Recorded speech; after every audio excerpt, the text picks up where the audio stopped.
What's going on, guys? It's your boy Scrub here, back again with another video. Hope you guys are having a great day. I know I am. And welcome back to day 4 of the 12 days of Scrubs. Hope you guys are all having a festive, joyous, fantastic holiday season. If you are, go ahead and smash that like button, or no joke, no scam, Rudolph himself will burst through the window right now and start yelling at you in a language you don't understand. Most likely Norwegian, because, you know, reindeer. Anyways, today I've got a good set of stories for you guys. I think you're going to really enjoy. It's like all the crazy school stories from the year. This one always does well whenever I do it. So yeah, hopefully you guys enjoy it. Merry Christmas, and let's go. Oh, and one more thing. If you're feeling festive, you can cop the Karen Christmas sweater, but you know, no pressure. It's just in the description. Alright, so like I said, today's story time is a little bit of a classic situation where someone got a little bit too big for their britches on one of the holiest days in school, which is dodgeball day, and ended up getting destroyed as a result. I would just overall recommend, if it is dodgeball day, laying a little bit low. Drawing attention to yourself unnecessarily just doesn't seem that worth it in any like sport where people are going to be hurling things at your face. But hey, I guess some people just have a different idea, and it started even before they were like out in the gym. Locker rooms are some of the worst places that have ever existed. You know, I'm very thankful I haven't had to be in one in a very long time, because they just smell bad. People are going crazy because like it's just a room full of dudes and very little adult supervision. They're just punching each other in the head, dude. People are hurling deodorant over the lockers. Like, at least in my locker room, dude, people used to take the milk cartons full and just hurl them, and whoever they popped on, it was just bad luck. Like, it just sucked. And there was a spoiled kid in particular who was really annoying. His dad was known for like owning a couple car lots in town, and he was always talking about how he was the best athlete in PE because he was D1 bound. And there's nothing wrong with self-confidence. I think that's natural and normal. But this dude would like tear everyone down instead of just being confident in himself. You know, he'd be like, yo, I'm D1 bound and you're never gonna get a scholarship because you wear glasses. Like, it's like, all right, you can say you're D1 bound without insulting them, you know? Obviously, this didn't make him too popular with everyone because,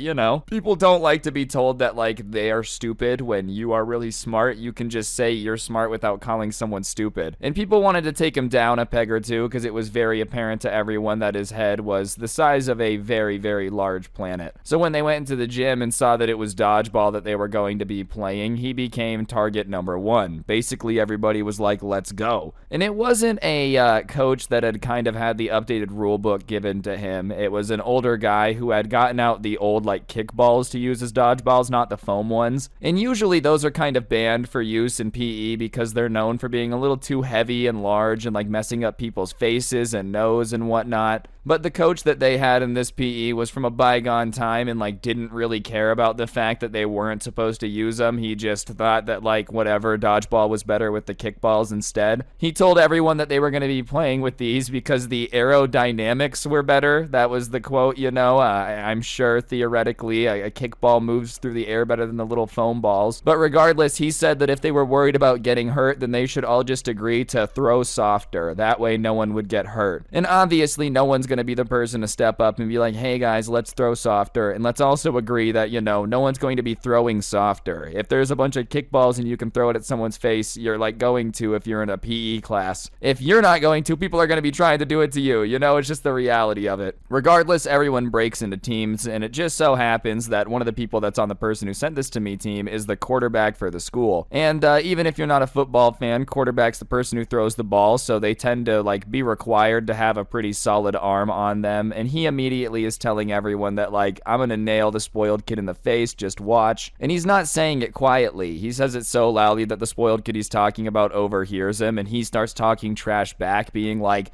there's no way you're gonna be able to knock me out because you have the arm of my grandma, you know. And listen, maybe it's me personally, my Oma had an arm, dude. She could throw a baseball through like a door, dude. Either way, the quarterback responded and was like, oh, you think I have the arm of your grandma, huh? Well, I guess we're gonna see how hard it's gonna hit you in the face. And he's like, yeah, there's no way you're gonna be able to hit me, bro. And I'm just gonna say it's not the best way to like make yourself not a target by talking more trash. Because regardless, the game started and there's like the charge of people towards the middle of the gymnasium. The gladiators just going to get smacked in the face by a couple dodgeballs. Everyone's throwing things everywhere. And the quarterback and the spoiled kids are just kind of like, or the spoiled kid, excuse me, are just kind of like sitting in the back staring off, waiting for a little bit of the game to develop, I guess. That sounds super cringe because it's just dodgeball. football, but they're just like letting the chaos go over. And a ball ends up rolling right up to the quarterback's feet. And immediately he decides that he's gonna like target the spoiled kid because he picks it up. So he starts running towards the middle of the gym to kind of get a little bit closer. And the spoiled kid is standing there like playing chicken with him, and he throws the ball. And by the grace of Grayskull himself, the ball does not manage to smack this dude in the face. But what it does is it zips past him, and I don't know if it was like feeling the air on the ball zipping past his face, hearing it go by, whatever it is, he suddenly realizes it's not a good idea to let himself get hit in the face by this dude, so he starts literally running.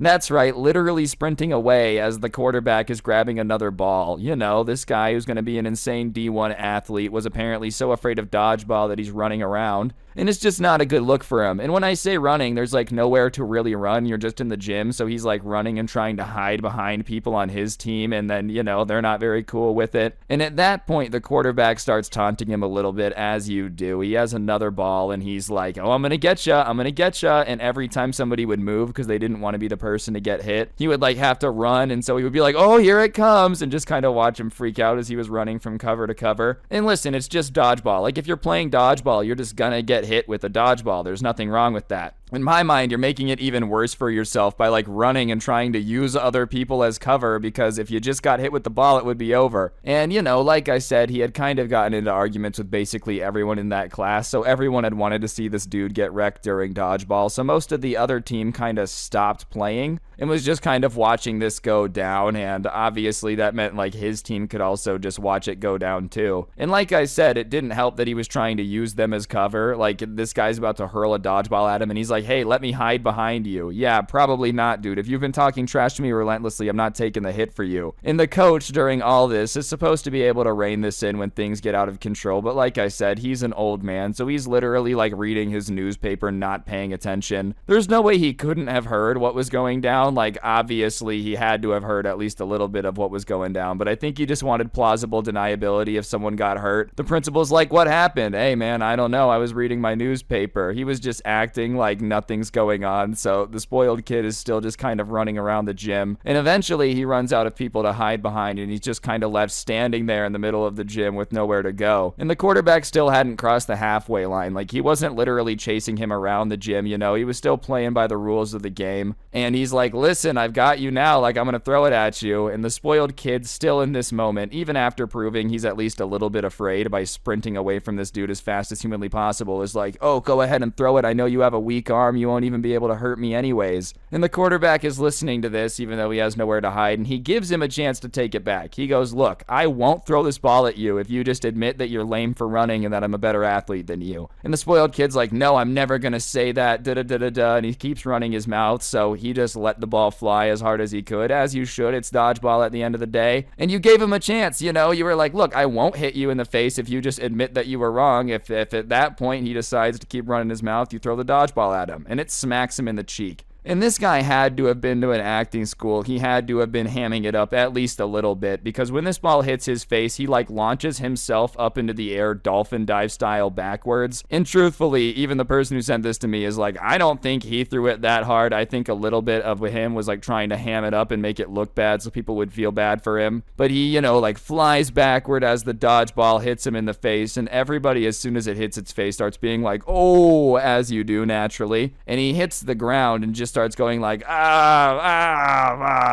it's just very fake. And no one's reacting, right? So he starts doing it like even louder. And the coach at that point finally puts down his newspaper. That's enough to get him to actually pay attention to what's going on. Someone just apparently screaming in pain. And he looks over and sees what happened. He goes, hey, what happened? And they're like, we were playing dodgeball and he got hit in the face. And he goes, hey, and he says the spoiled kid's name, walk it off. Which, you know, it's just like, just such a PE coach thing to do, bro. And at that point, everybody's just kind of watching it. No one's laughing. No one's really doing anything. And the quarterback, who had just smacked him in the face, went over to help him out. Like, he doesn't want to do him that dirty, but when he gets over there, he just naturally just goes ooh a little bit, because he realizes that the ball had left like a fat imprint on this dude's cheek, a pretty big bruise where it had smacked into his face. And so he's like, listen man, I'm really, really sorry. And he goes to help him up, and he does help him up at least a little bit. And the spoiled kid is trying his best to keep it cool, but it's like everyone can tell he's about to cry, and you know, he's, oh, I'm fine. And he starts trying to walk it off, and he gets like 1 or 2 steps before tears start going down his face. And listen, dude, I'm not gonna say I wouldn't cry in this situation. You just get smacked in the face by a dodgeball that hard when you in your mind have been like the man and you're super confident. Not only does it hurt to get smacked in the face, but your confidence gets shattered too. Hey, you might tear up a little bit. And no one really wanted to like be mean to the dude, so they left him alone for a little bit because they figured that that had kind of taken care of his ego. It shouldn't be a problem now. And so they were all just kind of going about playing dodgeball because he had taken himself out of the game to go just sit and watch, and probably spending the rest of his class rethinking his life all over, you know. Thought he would have been cool now, maybe learn to act a little bit differently. That's what they were hoping for. And like I said, nobody was giving him crap. There was no reason for him to get even angrier, but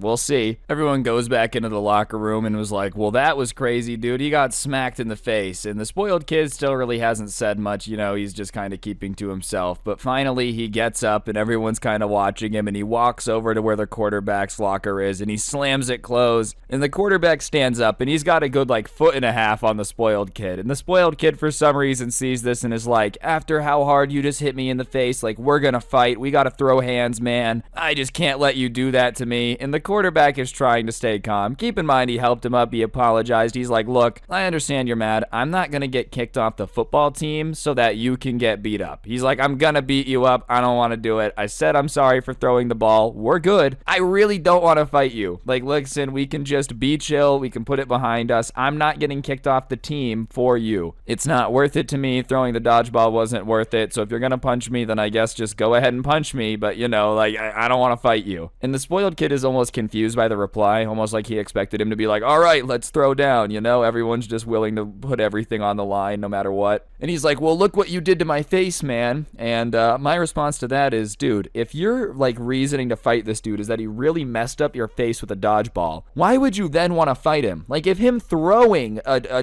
toy at your face could mess you up, what do you think his fist is gonna do, dude? Anyways, after at least looking tough and looking like he was gonna stand up for himself, he looks at the quarterback and he's like, you're lucky I'm gonna let it slide this time, you know? Usually I would go ahead and have to take care of this, but because you're being so cool about it, I'll let it slide. And in reality, he probably just thought about it for a second and realized, like, if I actually try to fight this dude, I'm gonna end up in the locker, you know? And like I said, it's hard to stay mad at somebody when they're like, I really don't want to fight you, man. Like, what, you're just gonna punch him in the face when they just told you, like, I really don't want to have to do this? So the spoiled kid ends up walking away, and everyone's still watching, but they're more cringing than they are intimidated. Like, he thinks that everyone avoiding eye contact and being quiet is because they're, like, afraid of what he just did, but in reality, what's going on is everyone's kind of like, oh, wow, that was uncomfortable, and just doesn't want to make eye contact at all. So whatever, they kind of go about their business. The bell rings and they walk into the normal hallway with the rest of the students that didn't have PE that hour, and right off the bat somebody is like, bro, what happened to your face? And obviously someone screaming, bro, what happened to your face, after everything that had just went down, started getting people laughing. And that's when the spoiled kid got embarrassed and he started yelling at them back, stop laughing, you know, it's no big deal that I got hit in the face in dodgeball. Like, at least I had the courage to get hit in the face. And everyone started being like, no, you didn't, dude, you were running. And as soon as they started talking back, he literally grabbed his backpack and started running to the other class, like full on sprinting in the hall vibes. And honestly, after that, no one really gave him much more crap for it. Like, nobody mentioned it anymore. They thought that it was enough for him to get like laid out by a dodgeball and then have to go through that. You know, nobody really like wanted to give him a bunch of crap for it, thankfully, because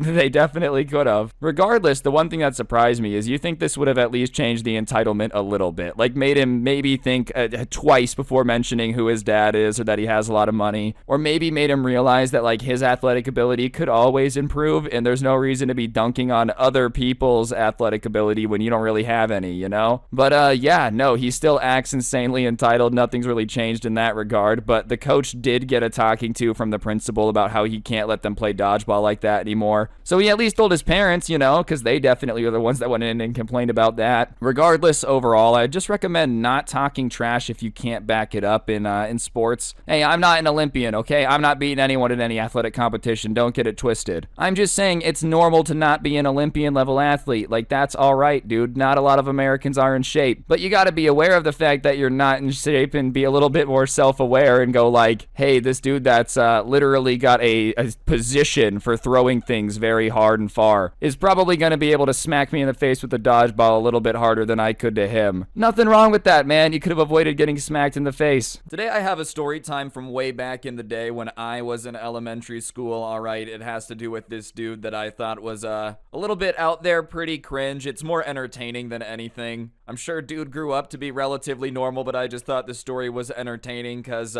he really thought he was invisible and started doing a bunch of stupid stuff in our class, just committed maximum cringe. And I figured it would be a story time you guys would enjoy, so yeah, without further ado, let's get right into it. Alright, so I think everybody knows that when you're in elementary school, you tend to just kind of get to know everyone in your class. You're in the same room with them for like 6 hours a day. Your teacher's always making you guys like, alright, we're gonna play teamwork with the class, you know? And there was one guy in particular that everybody in the class, they didn't dislike him, it just wasn't super awesome to play games with him or be in a group with him for anything, because he was insanely bossy and just thought he was the smartest person to ever exist, you know? One of those people where like if you're talking to them about anything, they're just always correcting you. He would always change the rules of whatever game you were playing. If you were working in a group with him, he would put the wrong answers down because he was so confident he was right. And even in elementary school, everyone was like, bruh, working with this dude just kinda sucks. And like I said, no one was mean to him. It wasn't like people would give him any issues. He would just start fights all the time because he was always insulting people's intelligence. He'd be like, you guys are morons, you know? And overall, people just started kind of avoiding him because he was just not that pleasant to be around at the time. One day, though, I was out on the playground going up to like the monkey bar area, and we were in 4th grade at the time, so the only people that were older than us in the school were the 5th graders, obviously. And as I'm walking up to the monkey bars, I hear a conversation between this dude and one of the older kids, a 5th grader. And I'm gonna name the really cringy kid Jerry just because his personality kind of reminded me of like Jerry from Rick and Morty. Not to be cringe and do a Rick and Morty reference, but just a whiny person that thinks they're way smarter than they are, that type of vibe. And I hear the 5th grader telling Jerry that like, no, this is a quality invisibility potion, it'll turn you invisible, it's just $20. And I hear Jerry being like, alright dude, last time your potion worked, so I'm gonna buy this one. And obviously that piques my interest a little bit, so I look over and I see this 5th grader holding a like mini water bottle that had the label filled off.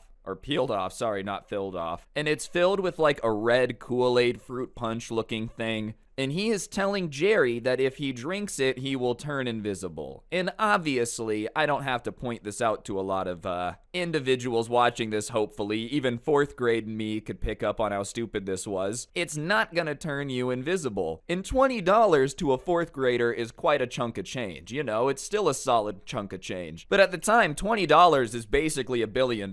You're like, hey man, that's a video game. That's a Nerf gun. Are you kidding me? There's so many things I could buy with $20. So I decide to be at least what I think was nice to Jerry, and I say, hey Jerry, don't buy that, it's not gonna turn you invisible. And I wasn't trying to be a smart aleck, I wasn't trying to put myself where I didn't belong, but I just really didn't want to see this dude get ripped off by this 5th grader and spend $20 to drink some fruit punch that wasn't gonna turn him invisible. And you would think maybe he would either say, oh, I know, I'm not gonna buy it, or like, oh, thanks man, you really think so? Something along those lines. You can't really be mad if someone's trying to prevent you from being scammed. But Jerry was very, very upset that I had mentioned that. And he starts going off to me that obviously I don't know anything about magic, and he's bought potions from this dude before, and they've worked, so I just need to shut up and mind my business. And I'm kind of taken aback because I'm like confused as to how he's bought a magic potion from this 5th grader that's worked before. Maybe in Delusionville, but like there's no way it actually did. And on top of that, man, like mind my business. Okay, fine, I will mind my business and you can waste your money. And so I decide to just be like, all right, dude, fine, do whatever you want, because he's gonna yell at me and be a whiny little baby about it. So I just say, okay, dude, but don't be surprised if this invisibility potion doesn't work. There's no way it's actually magic. And he says something again about how I'm an idiot. And at that point, I just decide to go to the monkey bars and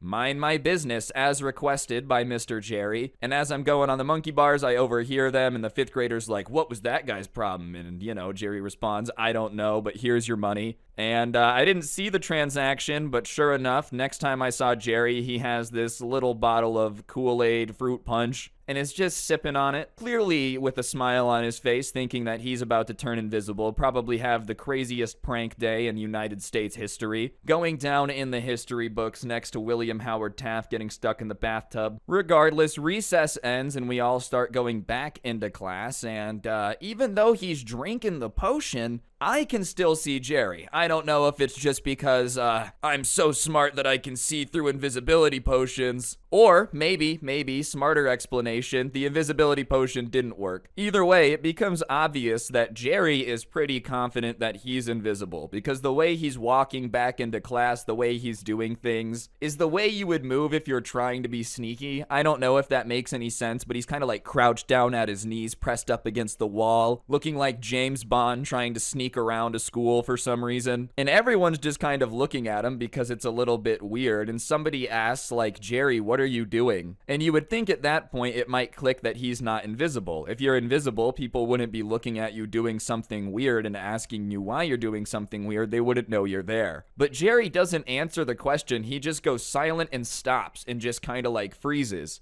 And the person who asked him the question didn't really care enough to ask anymore, so they just kept walking. But somehow in Jerry's mind, that confirmed that he was invisible, because as soon as he stopped moving, the person kept walking. So he's starting to get confident that this magic potion worked. And I don't know how you're dumb enough to believe that a magic potion turns you invisible, all right? Unless there's like a bunch of people messing with you. I've seen that dude on the Netflix magic show, Magic for Humans, and he convinced some people they were invisible, but he had 50 people in on it. He had like taken pictures of them to make them look invisible, like the exact same place they would take a picture. He had taken one earlier and it was empty, so he would show them that. Like, you know, he had 50 people in on convincing these people they're invisible. Not for Jerry, man. You just apparently have to literally drink the Kool-Aid. Next thing you know, you're like trying to be invisible in the middle of a class. And hypothetically, bro, let's say for 1 second we're living in the world of Harry Potter. We're all pulling up to Hogwarts next year. Invisibility potions are a thing. Indivisibility potion? I don't know what I was going for there. Invisibility potions are a thing. Why would you want to use it at school? Like, if I had a magic potion that was gonna turn me invisible, hypothetically, I wouldn't be wasting that in class. Are you kidding me, dude? I'd be like, hey, I'm about to walk into this bank vault, walk out with a hefty chunk of change. Just kidding, FBI. You know, I just feel like there's much, much better things to use magic powers on than just sitting and still learning that information. Regardless, we get into class and Jerry is pretty confident he's still invisible, and he's sitting in his chair with this like devious look on his face. And I'm not gonna lie, I'm paying attention because I'm aware of the fact that he now thinks he's invisible. I don't think anybody else had really caught on to it yet. And our teacher, she was an okay teacher. She wasn't somebody that the class necessarily loved, but we also didn't hate her. But you know, we didn't love her to the point where if somebody messed with her, we were gonna like snitch on a student.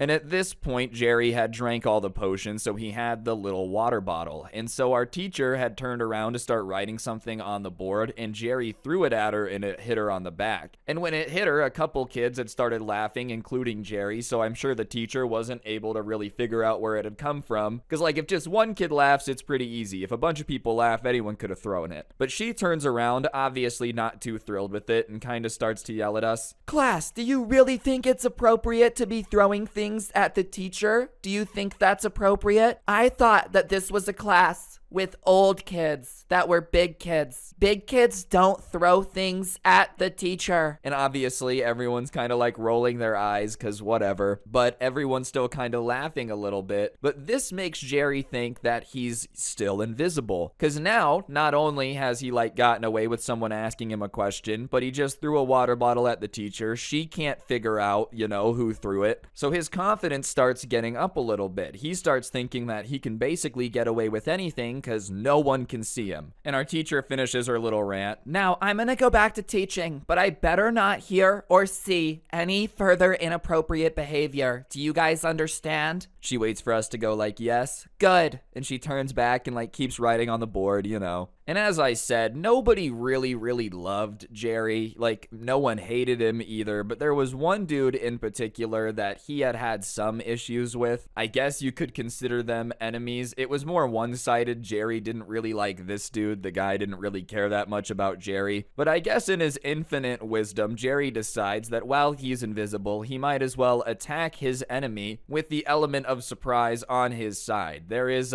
basically no better way to surprise people than being invisible, I guess. Imagine you're just like walking down the street and a ghost starts beating you up. Yeah, that'd be pretty terrifying. What are you supposed to do? Start swinging on something you can't see? So Jerry gets up, and our teacher's in her own little world writing on the board, so she doesn't see it. And on top of it, Jerry's kind of like moving slowly, thinking that if we can hear him, you know, but we just can't see him. So he's trying to like tiptoe, make it as quiet as possible. And he starts going up behind the guy that he kind of has had some issues with. And I'm going to name this dude Tony just because, I don't know, I feel like it. So Jerry is sneaking up on Tony. And Tony has his back to Jerry, right? So, like, he can't really see him coming. And no one at Tony's table is giving him a heads up because it's just Jerry kind of walking over to them. No one knows what he's doing, but no one really cares either. And Jerry gets right up behind Tony. And at this point, I hadn't really, seen a lot of fights in our class. It had happened before, but for the most part, no one's really dumb enough to start a fight in the middle of a class because the teacher is right there. Everyone is right there to see what happens, but because Jerry thinks he's invisible, it's the perfect crime. So he reaches back his arm for what seems to be a slap. And this isn't one of those slaps where he's just gonna gently tap him, you know, not even a half reach back. Jerry reaches his arm back far enough that you might as well have thought he was about to swing a golf club. He's getting some momentum on this. His elbow's about to flail down with the wrath of at least 27 meteors, possibly giving Tony a concussion. Who really knows? I don't know anything about what it takes to get a concussion. Probably not. Could you imagine a fourth grader being able to slap hard enough to give people a concussion, dude? He's just gonna end up in one of those like Russian slap contests where a guy the size of a bear just knocks somebody out with a slap. Anyways, Jerry has his arm reached back, and sure enough, in his confidence with his invisibility, just goes ahead and lets it fly and smacks Tony in the back of the head. And it's a loud slap, just an absolute smack. And obviously, as soon as the smack rings out, our teacher turns around and says, "What's that?" And she can see Jerry with his arm now across his head, and Tony holding the back of his head with his head down on the desk, kind of reeling from the fact that someone just slapped him in the back of the head insanely hard out of nowhere.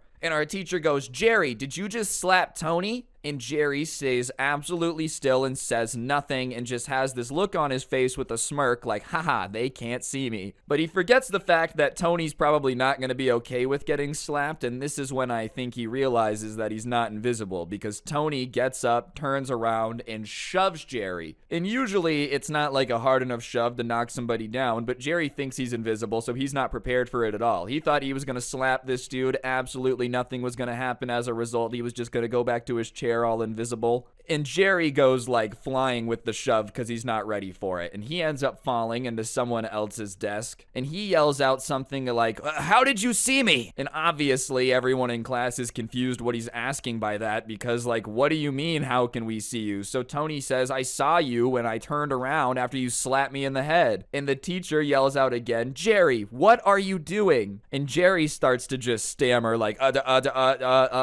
"You're not supposed to be able to see me. Like, I don't understand. I'm supposed to be invisible." And the teacher is just being honest with him and asks him, "Well, how would you be invisible? Like, that literally makes no sense. That's not something that you can do." And after Tony had shoved him, I guess he had gotten his anger out. I don't know. He didn't feel like hitting him anymore or something, because he's not really chasing after Jerry to start smacking him. He probably realized that Jerry was about to get in enough trouble because he had just smacked him in the middle of class, and the teacher knew exactly what happened, because she continues to press Jerry, being like, "Why would you smack him even if you were invisible? I can't believe you just hit a student." But while talking in the cadence of a teacher, "Jerry, is that appropriate? Do you think that that's how people solve their problems in the real world? You can just slap people? Is that what you think, Jerry?" And Jerry is still just stammering, because I think the realization of the fact that he had been scammed, it's hitting him that the other magic potion probably was fake too. It's hitting him he had just done all of this in the middle of class and is gonna get in trouble. It's hitting him that, you know, now Tony probably wants to fight him. So he's just kind of sitting there in shock. But the teacher continues to lecture him and then says something about how she she's gonna have to call the principal because obviously she can't just let him hit students in class and he's probably gonna get in a bunch of trouble. And at that point, all confidence Jerry has is gone, and he starts doing what I think some fourth graders do when they get in trouble, like in big trouble, and he just starts crying, being like, I didn't mean it, please don't get the principal involved, it was an accident. And listen, I think maybe if you're playing tag or something and you accidentally smack someone, I could see saying, oh, it was an accident. Whatever, you were running, they stopped, your hand hit them harder than you expected. Okay, that's a possibility. The only issue is, Jerry, you thought you were invisible, creeped up behind the dude, reached back your arm as far as humanly possible, and smacked him on the back of the head. How do you accidentally do that? Your brain just accidentally made you get up and accidentally moved your legs over there and then accidentally made you raise your hand and smack him? That's a whole lot of accidents, and I think at that point you gotta be worried about being brainwashed or something. I accidentally lost control of my body for 27 minutes. Anyways, our teacher calls the principal, he comes down and gets Jerry, takes him to the office, and I don't really know the exact conversation that went down in the principal's office because I wasn't there. But what I do know is that instead of snitching on the 5th grader that had sold him the fake potion, Jerry decided to convince the principal that he had gotten the idea from Harry Potter, like, you know, his invisibility cloak. And listen, man, I'm not pro snitching. That being said, if somebody sells you a fake invisibility potion for $20 and then you get in trouble, I don't know. I'd probably tell the principal, this dude sold me the potion, he sold me other ones, he's taking kids' money. Cause you ripped me off, bro. Like, come on, man. Yeah, you're still stupid for thinking you're invisible. Like, that's a really dumb thing to do. I don't know how you can really defend that. But also, the dude did scam you. Like, he did just straight up sell you a fake potion, but nah, blame Harry Potter instead. And the only reason we know that he blamed Harry Potter is because the next day, our teacher had to remove all the Harry Potter books from, like, our little in-class library and had to give us this speech about how not everything we read is real, which I think most of us knew that, maybe not Jerry, but like, I don't think many of the people in that class were thinking that Harry Potter was real and we all had magical powers, just because it's pretty obvious to anyone with a brain that's not what was going on here. But our teacher had to give us this speech, and I still remember it because it was so absurd. Remember, class, just because you read something doesn't mean it's reality. Even if you read in Harry Potter that you have the ability to turn invisible, you don't, okay? Books are fiction. Remember when we learned that? Fiction, non-fiction. Fiction means it's not real. Please don't take things you read in books and think it's reality. And I love that she had to give the speech to the entire class, you know? I hate how they do that in school. Because it's like, listen, there's only one of us that was dumb enough to apparently think that Harry Potter was real. I don't know why you have to give all 27 of us the speech. I get it. We don't want to single kids out. Well, maybe if the dude is thinking magic is real and drinking invisibility potions and smacking people, you single him out. You don't lecture all of us because it's just absurd. I was aware of the fact that it's not real. I also love that they took Harry Potter out of the class. They're like, well, now that it's inspiring these kids to fight each other, we just got to get rid of them. And I'm not even a giant Harry Potter fan. I don't want it to come across like I'm one of these people on TikTok that thinks I'm going different universes and stuff. I've read the books one time in like the 3rd grade. And that being said, it's just so funny that they really bought that what was causing the problem, you know? Oh yeah, let's just get rid of the book. Imagine getting rid of Captain Underpants because a kid thinks he's a superhero and like launches himself off the playground. That's that kid's problem. It's not Captain Underpants' fault. Anyways, on top of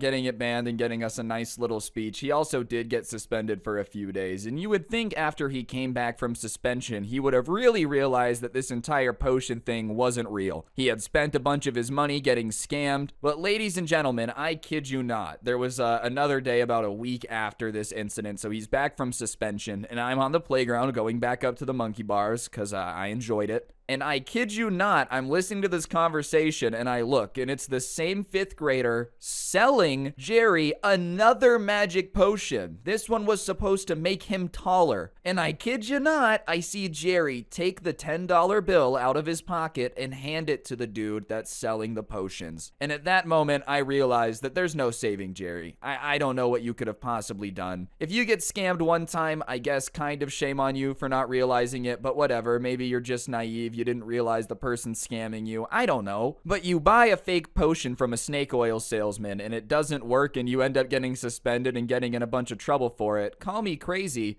I would not buy another one. You know, I understand a lot of you guys are probably disagreeing because, hey, what if it is magic? I know a lot of you guys aren't disagreeing. Don't worry, I don't think you're stupid. But still, how are you gonna fall for that again, Jerry? All right? How are you gonna fall for that again? Anyways, I don't say anything because last time I said something, I was an idiot and apparently needed to mind my business. So I mind my business this time too. I'm not gonna tell you you're getting scammed again because clearly the first time didn't work. But after he walks away, I go up to the dude selling the potions and I'm like, I don't want a potion, okay? I know it doesn't work, but can I ask how many people you're selling potions to? Like, how often does this work? And for some reason, he's really honest with me and he says, I've definitely sold a lot of potions to people, but usually after the first one doesn't work, they're mad at me and they don't buy another one. Jerry's the only person who keeps buying them. Which, like, listen, obviously, it's kind of a crappy move to be scamming anyone for any amount of money, okay? Even if it's just once. Still not cool. That being said, does go to show that Jerry really was not learning his lesson if he's literally the only person at our entire school who did this. Also kind of weird that there were multiple people at our school at the time that really thought you could just buy magic potions on the playground that would work, even if it was one time.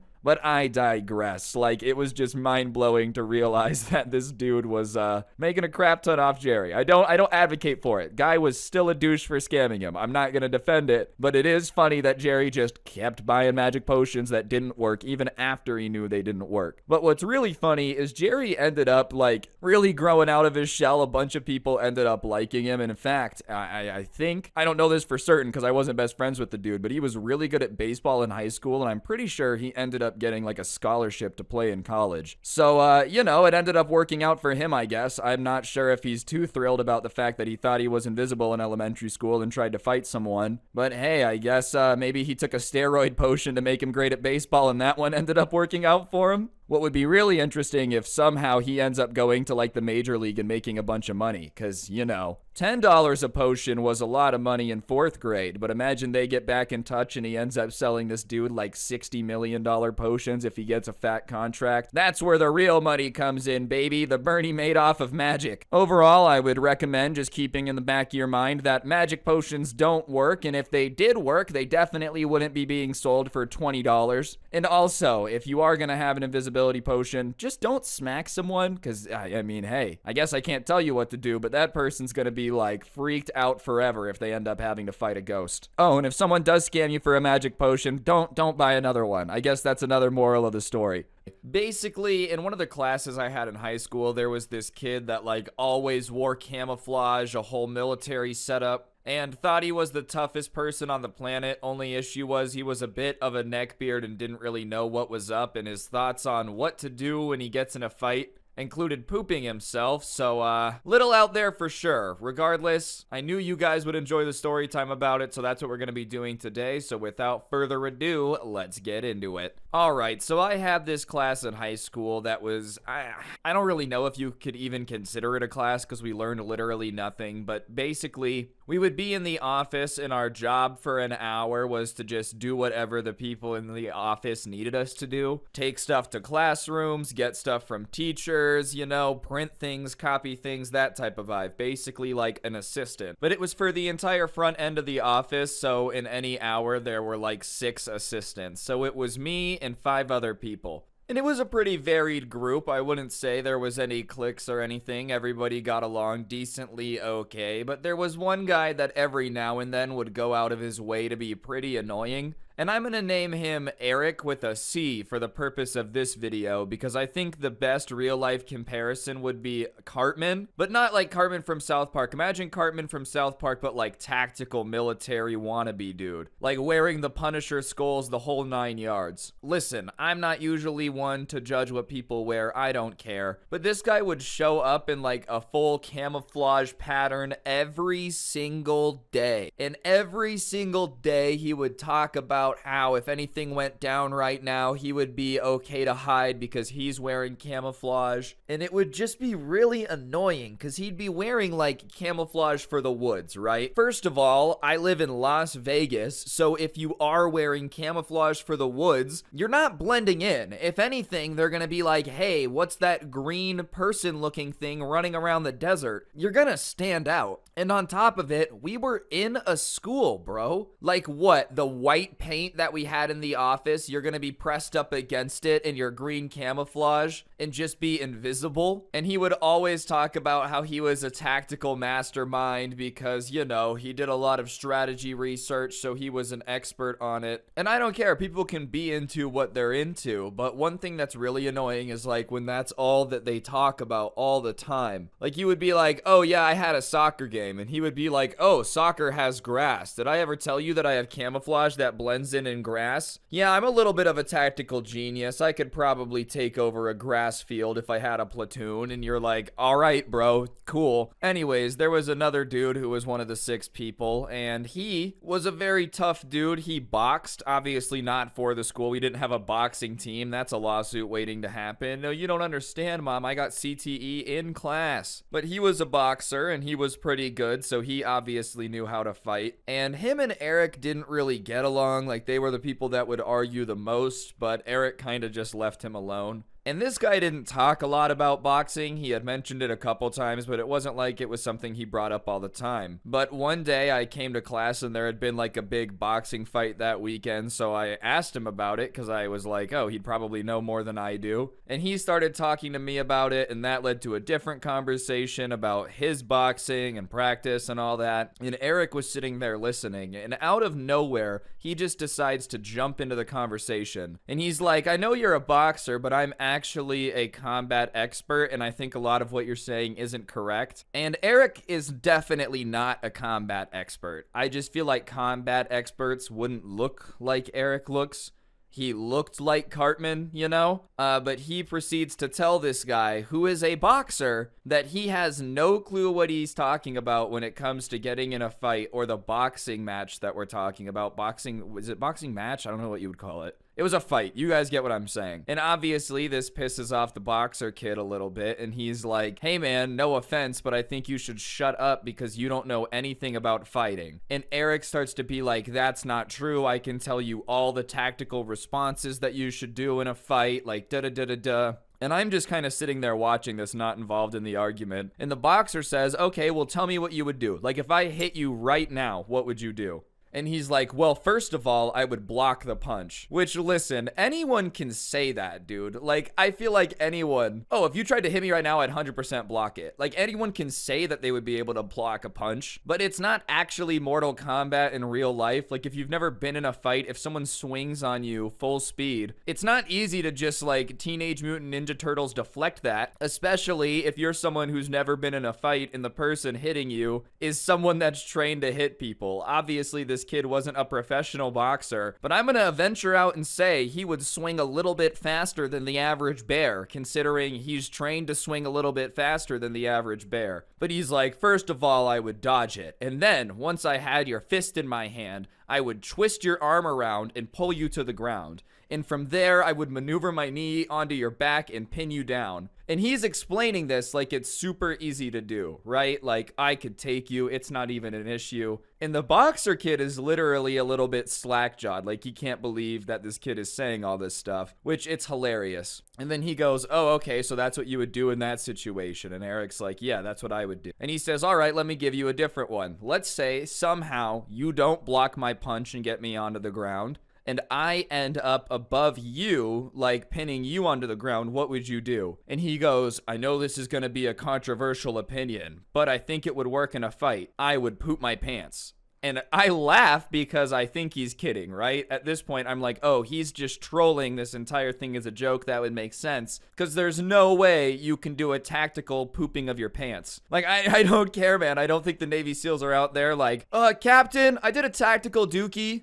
I'm gonna need to change my diaper. Like, I don't think that's a tactical thing. And I also don't really understand what that would do in a fight. Like, yeah, I guess the person who's pinned you down would be grossed out that you crapped yourself, but they've already kind of won the fight because they've pinned you to the ground. And now it looks even worse because not only have you lost the fight, but you pooped yourself. So I just don't really understand. And neither did the boxer kid because he's like, what? And he says he's not kidding. He's not kidding. That would be his real strategy, because chances are whoever has him pinned down would be so grossed out that they would get off of him. And at that point, it would enable him to do the rest of his strategy. And obviously, we needed to know what the rest of his strategy is. Because, okay, let's roll with his plan. Let's say, hypothetically, someone's beating the crap out of you. They've got you pinned to the ground. Hypothetically, you poop your pants. You know, just stick with me here. And they're like, oh my gosh, that is so disgusting. I don't want to be on you anymore. And they get up. Do you think that when you get up and start running at them to hit them again, that they're just going to be like so terrified of the fact that you pooped your pants that they're not going to defend themselves? Because if anything, I think they're going to be even more angry and trying to keep you away from them. Like, if now you've pooped your pants, I can't get pinned down by you. This is even worse. But whatever, obviously we asked him what the rest of his plan would be. If hypothetically that's how it went down and they were terrified of him. And he said that his next move would be something he saw on WWE. Which, listen, I'm not gonna sit here and say that I think WWE has no entertainment value. It is fake. If you're gonna argue with me about that, I don't even know that you have the brain cells to argue, but it's entertaining. I'll give you that. No, WWE is not fake. Yeah, all the wrestlers just end up trying to be actors, bro.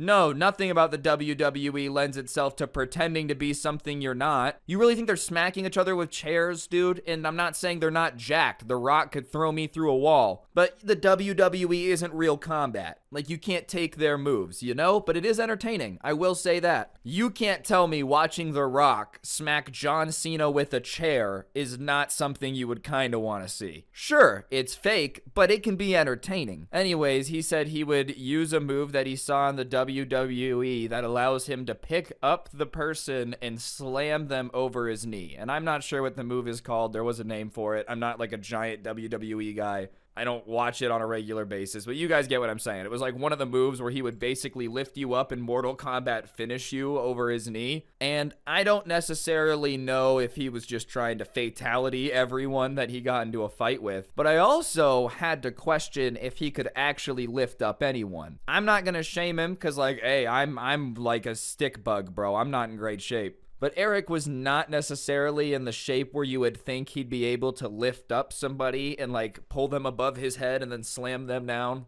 I don't know how strong he was. I never saw the dude lift any weights. But I'm just saying, I think you would have to be in exceptional shape to be able to just pick up anyone and lift them up above your head. Like, you've got to be really strong to do that. I'm sure you've got to be, I don't know about a bodybuilder, but you definitely got to be in better shape than any of us are. And at that point, the boxer is like, okay, sorry, I guess that's a fair plan. And he kind of laughs because he's like, I'm not even going to continue this discussion. But whatever. The conversation kind of ends. We go about our business doing the office aids stuff, and eventually class ends. We go about our business, and I basically forget the conversation. I mean, if somebody said who was the person that you met that was the most delusional about how tough they are, I would remember it, but it wasn't like on a daily basis. Every time I saw this dude, I remembered the story. But about a week later, there was a situation where me, the boxer, and Eric all were out by like the dock, and we were helping unload a bunch of paper.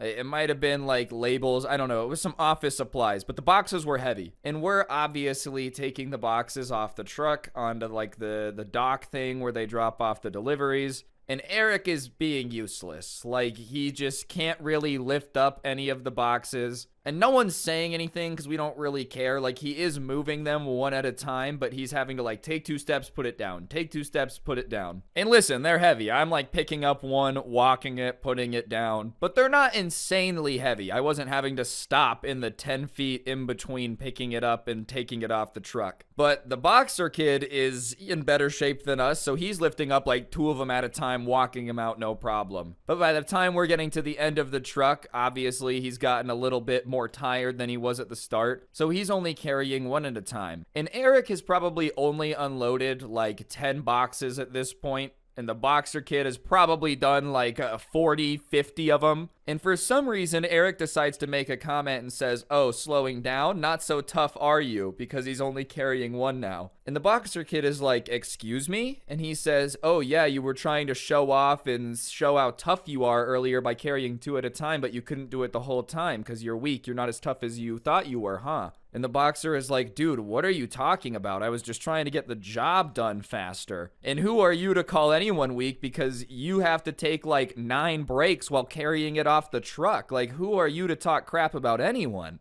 And at this point, Eric probably should have let it go. Oh, yeah, okay, I guess that's a good point because he just didn't move a lot of boxes. And nobody cared. Nobody was going to say anything to him. No one was going to be like, "Eric, you sure were useless." Like, it just really wasn't that deep. We would have just gone about our business. But he decided to say something. But he doesn't let it go, and he says something along the lines of like, "Oh, you're lucky that I'm tired today. Otherwise, I would teach you a lesson for talking to me like that." And the boxer kid is like, "Dude, who are you talking to? You want to teach me a lesson?" And Eric gets up in his face and says, "Yeah, I think I need to teach you a lesson because you think you're Mr. Tough Guy because you've boxed a couple times. You've never fought someone with tactical experience like me." I don't know what tactical experience he's talking about. We're in school, bro. It's not like any of us can have any tactical experience. "Oh, dude, I play airsoft every weekend." Like, I don't know if that counts. And considering you want to do a tactical poop your pants maneuver, I don't think your tactics are as good as you think they are. I'm glad I've gathered the Department of Defense here today. Gentlemen, I know many of you are 5-star generals that have done combat tours of duty. I've never done any of that, but I did pass the 9th grade. What I can tell you is that we should train every single U.S. military personnel to collectively poop their pants. It will scare off the enemy. And the generals are like, "How did you get into the Pentagon? Get this kid out of here. What is he talking about?" And the boxer is not really loving this, and he says, "Get out of my face, otherwise I'm going to teach you a lesson." And Eric at that point makes probably the biggest mistake he can make and shoves him, which at that point all bets are off. If you shove somebody, you have started the fight. And ding ding ding, round 1 begins. And it only was 1 round because the boxer shoves him back and says, "You don't want to do that." Eric reaches back to swing, and before he even throws the punch, the boxer throws a nasty jab, dude, with the speed of Lightning McQueen. Speed. I am speed. And hits Eric like right on the chin. Eric's head snaps back, dude, like the elastic rubber bands that people use to work out. Like, you see the videos where people put it on their foot and pull and it snaps back and hits him in the face. Like, that's how hard his head snaps back. And as soon as he realizes he's been hit in the face, Mr. Tough Guy, Mr. Tactical, doesn't do any WWE maneuver, lift him up, spin him above his head to the point where he's like reaching helicopter blades level of speed and then throw him up into the air so he flies up and flies away forever. No, he puts his hands up and goes, I'm done, and walks away. And listen, if I got hit in the face that hard, I probably would have the same reaction. I'm not saying that I'm tough. I don't want anyone to think that this story time is me saying, "Oh, I'm cool." If I got punched in the face as hard as he got punched in the face, I would have been done too. The only difference is I wasn't walking around being like, "Yeah, my tactical fighting style means that I can take anyone in combat, all right?" And I would have never tried to swing on the dude that's trained how to fight because I realized that, like, I probably don't win this one because I don't have any training. But the boxer says, like, "Yeah, that's what I thought. I knew you were done. You can't fight." And Eric is like, "You're lucky that I don't feel like using my training on you. That punch was weak, so I'm going to give you a break so that way I don't embarrass you." And it's just like mad cope. You know when somebody is saying something and they're trying to look tough and be like, "Yeah, I could beat you up, but I just don't really feel like it right now," to try to make themselves feel better. But the only issue was even he didn't believe what he was saying. Like, there was no, you can hear it in someone's voice when even they're like, "This is bullcrap. I don't believe what I'm saying." And that was kind of what he sounded like. Like, "You're lucky that I don't feel like trying to beat you up right now. There's a 0% chance he would have been able to beat the dude up. And I couldn't have either. Like I said, I'm not Mr. Tough Guy. But like, there was a 0.0% chance of Eric even landing a punch in all actuality. So he kind of just had to go coat mode. You're lucky that my Navy SEAL training is preventing me from beating you up right now. My hands are actually registered as lethal weapons, so I'm not allowed to hit anyone, or the police would be able to arrest me for attempted murder. But we unloaded the rest of the truck, and Eric kind of disappeared. We didn't know where he went, but as soon as he walked away, the boxer was like, "Do you think I'm gonna get in trouble?" And I was like, I mean, if he does tell for whatever reason, which I don't think he will, because it would just be embarrassing for him, he would also get in trouble because he pushed you and tried to swing on you. Like, I don't think he's gonna tell. And the boxer kid was like, okay, good, you know, I don't want to get in trouble. And I was like, nah, I think you'll be okay. So we finish unloading the truck, we go back to the office, and Eric is talking to like the lady in charge of the office. And instantly we get nervous because we're like, he's snitching right now. Like, he's definitely snitching. I just didn't want to be involved. It's not like I got in a fight with the guy, but I was like, crap, don't make me have to like tell them what happened. But he looks up and goes, "Oh, hey guys, what's up?" And we're like, "Hey man." And he says, "Oh, I was just telling her that you guys unloaded most of the boxes and I appreciate it." And we were like, "Yeah, no problem." And we were waiting for and I also told her that he hit me in the face, but it never came. It was almost like after the boxer kid hit him in the face, he was like, "All right, I'm still Mr. Tough Guy, don't get it twisted." He still wore all the camouflage. He still talked about being tactical, but he kind of dropped the whole like, "I'm tougher than you and can beat you up" type of thing. And listen, I didn't hit him in the face. I don't know why he dropped it with me, but I never brought it up again with him either, just because he had gotten cooler. Like, he had kind of stopped trying to be Mr. Tough Guy. So there was no reason to remind him of that time. And the boxer dude, I guess, had punched enough people in the face where he didn't really need to go around bragging about it either, because he kind of dropped it and didn't mention it. And sure, he was still kind of annoying sometimes, but his annoyingness dropped by like a solid 95% after that. I don't know what you can take away from that. Maybe sometimes people should get punched in the face. That's a joke. Don't hit people, guys. Come on. Don't do that. I'm not trying to get demonetized. I can never recommend hitting anyone. Don't do it. It's not nice. Now that Susan's not listening, though, it was definitely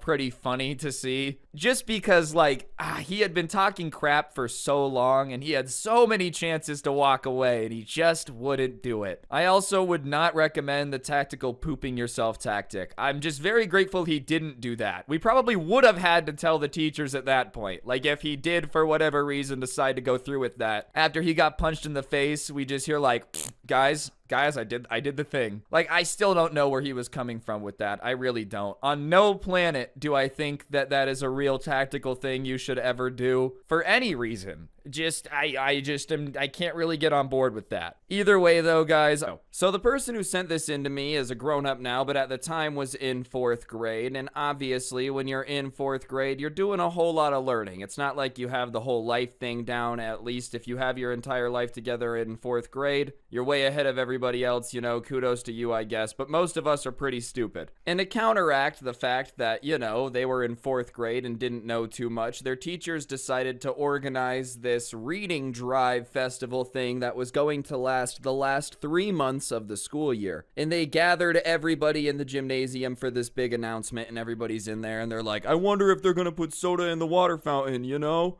Just all this crazy stuff that like wasn't gonna happen. And all the teachers come in and they're like, all right, guys, we know that you guys have been doing a fantastic job reading, so we want to reward you with something we call book bucks. Book bucks. Guys, up here, okay? Can I get fingers on lips, please? Quiet.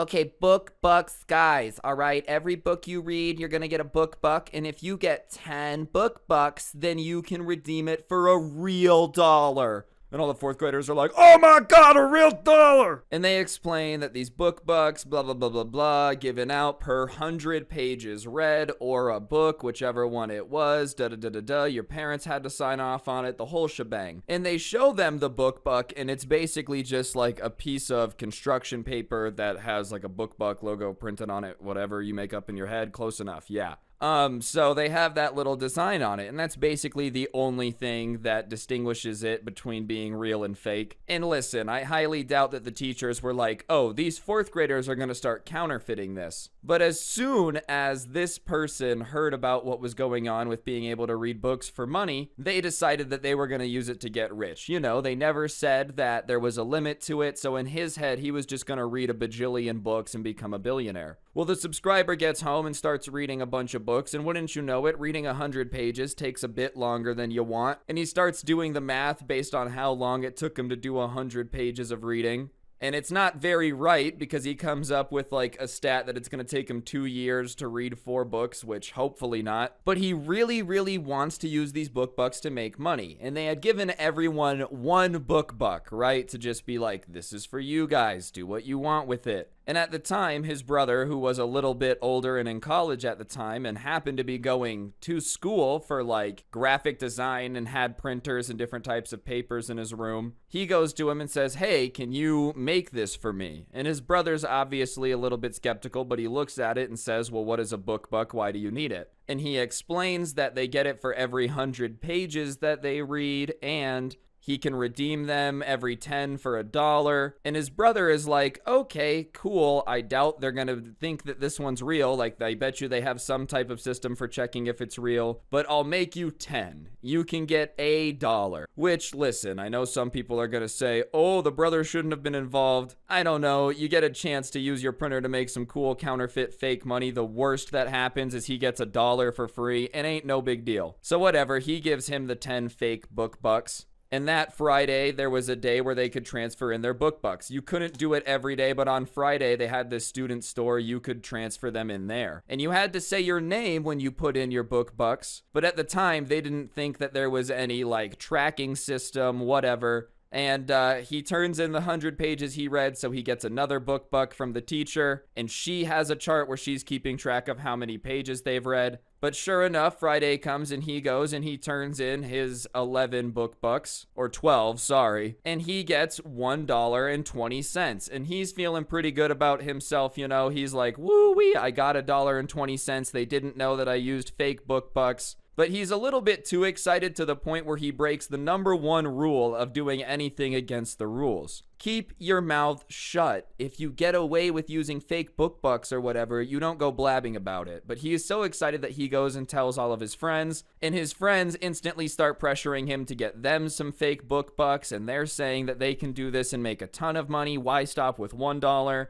And obviously the idea of making a lot of money resonates with the subscriber, so he's like, okay, I'll ask my brother. And he gets home that day and he starts preparing this presentation, feeling like he's about to go on an episode of Shark Tank. He's got to convince Mark Cuban to invest in his business. And he goes into his brother's room and he's like, hey, I need you to print more of those for me. Me and my friends are going to use it to make a lot of money, and we just need you to print it. And his brother tells him, like, no, I'm not going to do that because that's just kind of abusing the system. You need to actually read the books. Like, do you have any idea how bad of a brother I would be if I enabled you to A, take money from the school, and B, avoid reading books for as long as humanly possible? Like, that's not a good brother move to do, so I'm not going to do that. And I don't think the subscriber really understood, like, the seriousness of the situation or thought of it as, like, taking money. I think they just thought of it as bending the rules because they didn't really care what their brother said. They were like, yeah, whatever. That's a really smart, mature viewpoint on it. Shut up. So as soon as their brother left, he had a college class on Saturdays. He went into his room and printed himself 200 of these bucks. So what is that? I don't know, $20 worth? He stashes them under his bed because his brother doesn't need to see it, and he decides to tell his friends about his plan. And he goes to school Monday. Obviously, they couldn't redeem it till Friday, but he goes, look, I'm going to give everybody 20 book bucks or 40, whatever the divide was. There was like 9 people. 4 of them ended up being really involved, but the first time they did it, there was 9 people. But he's like, I'm going to spread up the book bucks. You guys can keep 20% of whatever I give you if you give me the rest. And obviously, that's a pretty sweet deal for them. They just kind of got to walk up and redeem it. So they say yes. Next thing you know, that Friday comes, it works again. They don't really double check anything. They look legit, so all good. They get their money. And so that Saturday, he decides, okay, let's turn up the ante a little bit. I'm going to print 1,000 of them. He figures at that point, if he can make $100, then like they're basically good to go and do as much as they want. And he's not really realizing that he's taking money out of the school. He doesn't get that yet. So he prints 1,000, tells his friends, all right, we might take a couple weeks to do this one, but let's do it. Sure enough, it works. They're about a month into this program, and now they've made like $125 off of this fake money. But at this point, word starts to get out that this dude makes fake money, and because it's elementary school, people are like, I'm telling. So he ends up being in a situation where he has to keep printing more and more of these, because every time that someone finds out and is like threatening to tell on him, he pays them off. So he's literally like bribing all these people into silence with these fake book bucks, and they're redeeming them. And all in all, he ends up running the color of construction paper out of his brother's supply. And I guess his brother just didn't use that color a whole lot. It was one of those ugly colors. You know how schools always end up using like the cheapest material, so it's always the ugliest color? Kind of that situation. So he ends up using all the paper, and he makes a crap ton, probably like close to 10,000 of them. So close to $1,000 in these illegal things rolling around. But they don't really think that they're going to get caught because they assume that there's no way that they're keeping track. But what they didn't realize is the teachers had kind of thought about people trading them, creating a black market. So they had decided to double check that everyone redeemed only what they had read. And so the teacher was keeping track of every time they read 100 pages or a book, the parent would sign off on it. But when they would go redeem them on that Friday, the person working the shack, which was an office aide, like their snack shack thing, would write down their last name and how much they redeemed. And so for a long time, while the experiment is rolling and they're doing this book festival drive thing for a few months, they just weren't double checking. They weren't really concerned about it. There was nothing throwing up red flags. So no one had double checked and done the math. So every Friday, these guys are cashing out. But they announced that they were finishing the festival because it was nearing the end of the school year. And so the last week of the school year, they were going to count it up, and whatever class read the most pages was going to get an award. And so obviously that starts to make them a little bit nervous, because they're like, well, if they use the chart that the Snack Shack's been using, then we've probably read more books than people have ever existed. And so they start to get nervous that they're going to get found out. And they're thinking that they're getting away with it, though, because no one has called them to the office. No one's decided to call their parents, until one day they're sitting in class, and one by one, over the intercom so the entire school can hear it, they start getting called to the office. And it's not like it's hard to break fourth graders, so by the time they all get to the office, one of them has broken and said that they were making fake money, and that the subscriber is the ringleader. So the subscriber gets to the office, and he gets pulled into a different room with the fourth grade teacher that organized the entire event and the principal, and they're like, we know that you've been printing fake money, and we need you to admit it because we know it's true. Which, listen, if they say, we know you did it, but we need you to admit it, then they don't know that you actually did it. So the subscriber decides to keep his mouth shut, and he's like, no, I have no clue what you're talking about. I have no idea. And at that point, the fourth grade teacher goes,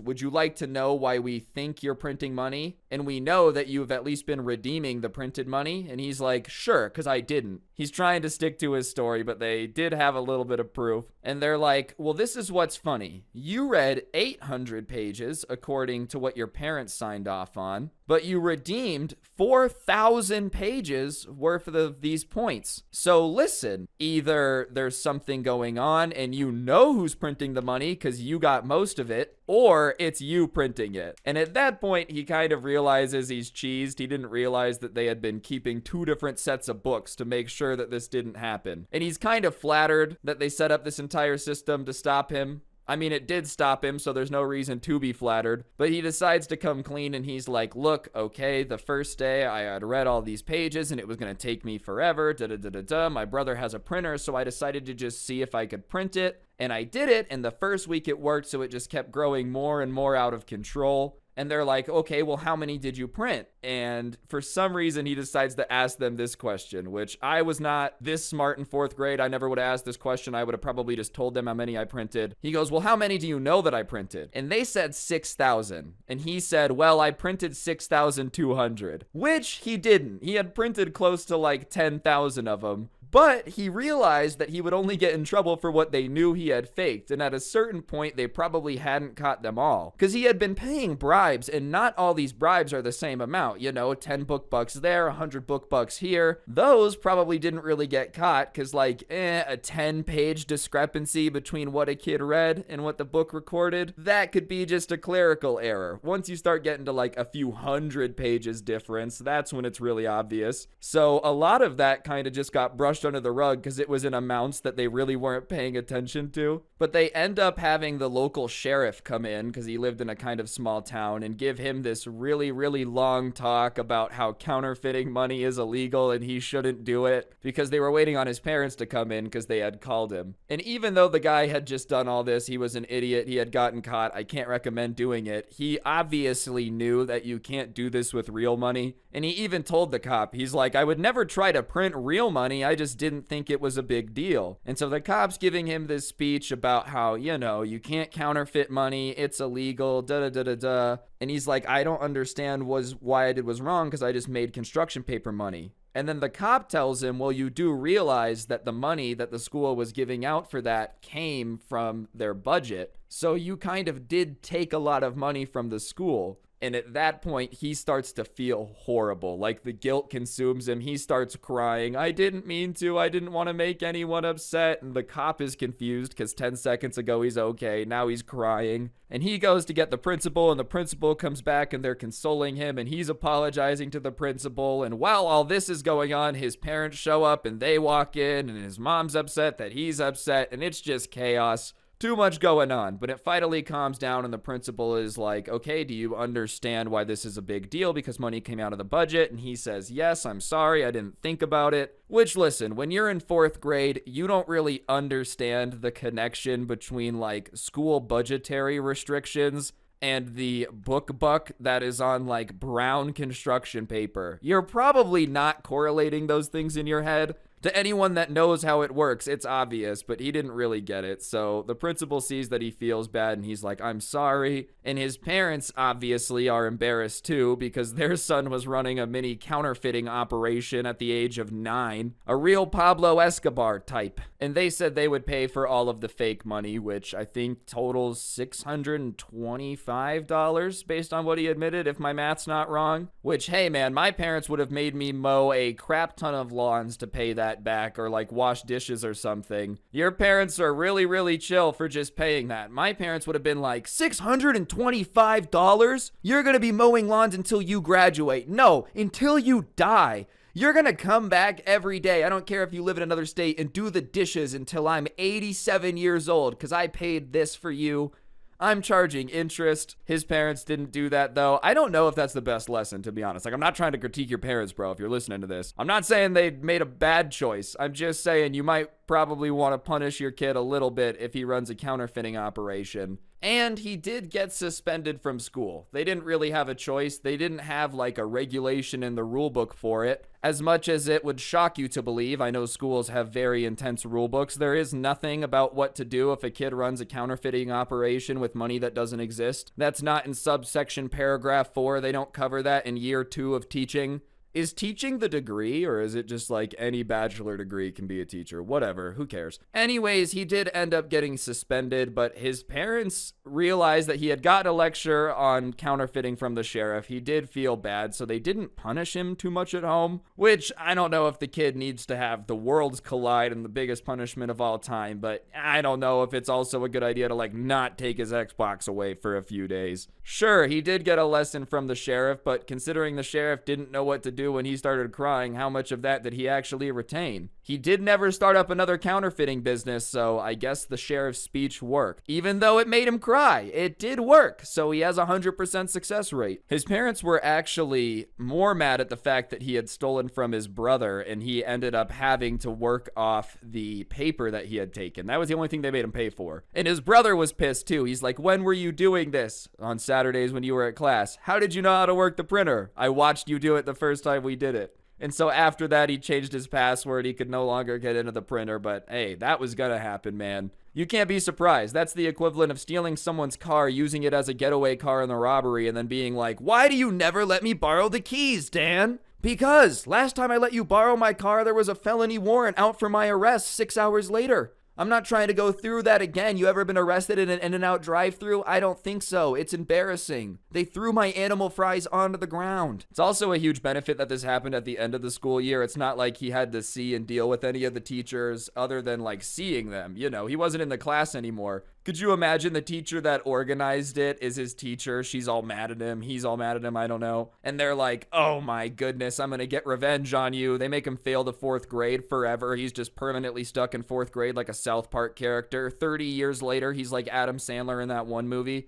You're lucky this happened at the end of the year. You don't want to have to deal with a teacher after they hate you for like starting a counterfeiting operation. I've never had that happen, but I'm assuming that would not go down very well. My brother actually told me this story. It happened to him at his school, and I guess things have changed since I was in school. Basically, he has someone at his school who thinks they're like half feline, half human. And listen, if that's what you want to do, then that's what you want to do. But this particular person makes it everyone's problem because they'll like hiss at people over the slightest inconvenience. They've scratched people, they bite people. Overall, just super cringe, you know? I had to share it though, because it's just absolutely nuts. Thinking about a herd of furries like hissing at people and going after everyone and trying to bite them is nuts. I feel like if someone scratched me, bit me, and hissed at me, I'd have to fight them, you know? Like if I'm just walking through the hallway and someone hissed at me, I'd have to like throw a desk at them. And when the teachers asked me why I did it, I'd say, oh, I didn't know what it was. It could have been a tiger for all I knew. That's why I acted the way that I did, you know? Regardless, it's a pretty cringe story time, entertaining to say the least. So without further ado, let's hop into it.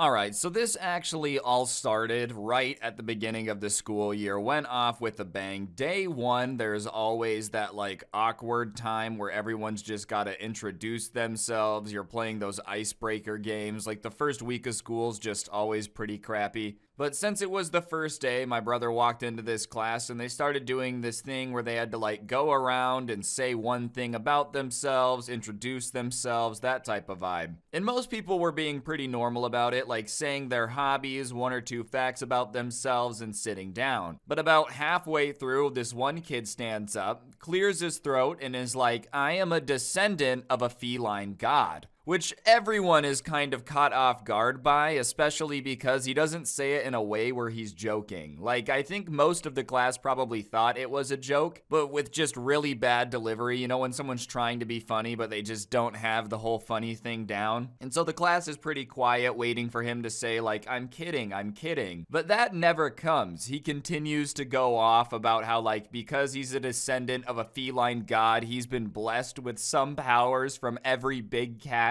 And then like lists off all the big cats just in case you had forgotten what they were. You know, lion, tiger, puma, all of those. And then he says that if he ever reacts to them in a feline way, understand that it's the power of a god, so they should not try to do anything about it. Which, listen, you're obviously pretty delusional if you think you're like a descendant of a feline god and have the powers of large cats. But it's even funnier to think that you're gonna use your powers of a large cat on your classmates and they just shouldn't do anything about it. I'm just saying, man, I don't know if hissing at strangers is a god power, but people are obviously gonna be bugged by that. Also, what a lame power. Like, out of every power you could get from being an ancient god, it's just hissing at strangers. Like, oh man, ooh, that's right, he's a descendant from an ancient Egyptian cat god, but his main power is hissing at everyone. Anyways, he continues to go off about how, like, he knows that he's one with the cat and there's nothing that they could do to convince him otherwise, and no one's even said anything, so he's just kind of arguing with himself. And so the class isn't really sure how to react, so they're just very, very quiet. No one would know how to react in that situation. It's weird if someone starts claiming they're a cat god, like, what do you do? So the class is just kind of like, okay, I guess, thanks. And he sits back down and goes back to what he was doing, like that was just a perfectly normal sentence. For this guy, pretty standard to just stand up, claim to be a cat god, say that you have cat powers. It seemed perfectly normal for him, and the rest of the class was just kind of confused. But when he sits back down and acts like it was perfectly normal, everyone just kind of tries to move on. And the teacher stammers a bit, just kind of like, well, okay, I guess, thank you, and just moves on. And I can't blame the teacher for just moving on. Like, I know some of you guys in the comments, why didn't the teacher tell them that they were delusional right then and there? Well, because the person's delusional, man. You ever tried to argue with somebody that's delusional enough to think they're a god? If they think that they have god powers, something tells me that they're not going to be very good at admitting that they're wrong, because, you know, they think they're a cat god. So they just moved on, and the rest of the class is just introducing themselves, and they get to that, like, period at the end of class where everyone's just kind of packing up their stuff, and the bell rings. And if you've ever tried to leave a crowded classroom, it kind of sucks, because there's only one door, and there's like 30 people in a class, so everyone trying to go out at once kind of creates a jam. And there's not much you can do about it, so everyone's trying to get through the door, and my brother's kind of near the back of the line, and he starts hearing this like hissing noise, and he's not sure what it is because he didn't think about the cat kid again. Like, the first thing on his mind was that, you know, something was leaking, or like something was compressed, like a soda can had started leaking or something. So he starts looking around, and when he turns around, he sees that the cat boy is just kind of staring daggers at him and hissing at him angrily. And obviously, my brother has never turned around and seen someone like hissing at him angrily. So he just says like WTF, but he says the words. I'm not going to say it because I like getting paid on YouTube. But you'll know what I'm saying. And the cat boy response to that is just to go, move. Keep in mind, there's like 25 people trying to get through the door in front of them. There's nowhere to go. My brother can't just like turn on his magic powers and phase through the door. There's nowhere to go. So my brother just kind of looks back at him and says, no, I can't. There's nowhere to go. And to that, I guess the cat boy felt very insulted, almost disrespected, because he raises his hands kind of like their claws, like, you know, when someone would just kind of curl their fingers, and literally goes again with his claws raised, almost like he's threatening my brother, like he's gonna scratch him or something. And when he raises his claws and hisses at him, my brother laughs, because how could you not laugh at the sight of this? Like a human being looking at you, raising their claws and like hissing, I would have laughed too, dude. It's just so cringe, you can't make it up. You know, if you want to be a furry or whatever, like you and your friends want to dress up in fursuits and hang out, I guess like whatever, dude. If you're not harming anyone, more power to you. It's not my cup of tea, like I don't get it, but whatever, most of them are harmless. The second you start thinking you're a cat god and like scratching and hissing at people and threatening them though, it just crosses the line. And I feel like it's fair game to make fun of you a little bit. And I'm sure the furries that just are minding their own business don't like people like this either, because it just makes them all look bad when they're rolling around claiming to be a cat god and attacking strangers. Anyways, Catboy's reaction to being laughed at is to scratch my brother. He had raised those claws not only as a deterrent, but as a weapon. And he like attacks him and scratches him. And my brother's kind of in shock because it doesn't hurt really bad, but he just can't really believe that this dude just hissed at him and actually scratched him. And so he shoves the guy after that, like away from him, and is like, dude, what's wrong with you? Why did you just scratch me? And then my brother raises his hand to hit him, because obviously that's what you would do if someone just scratched you for no reason.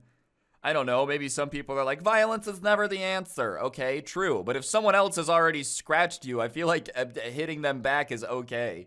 But before he can hit him, his friend kind of stops him, which is a good thing, because we all know schools now have the stupid rule where, like, if you get into a fight, both of you are in trouble. Doesn't matter if someone scratched you first, you're both equally bad somehow.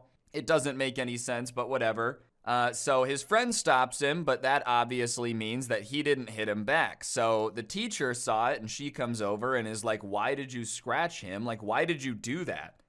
And at first, the cat boy tries to deny it. You know, even though a bunch of people saw it, the teacher witnessed it, he's like, I didn't scratch him. And so the teacher who witnessed it shuts that down and is like, listen, I literally saw you scratch him. He has a scratch mark, like, look. And my brother hadn't looked yet, and he looks down, and sure enough, you can see the marks from where the kids scratched him on the arm. And they were pretty long scratch marks and, like, pretty red. The dude had gone full scratch mode on him, you know?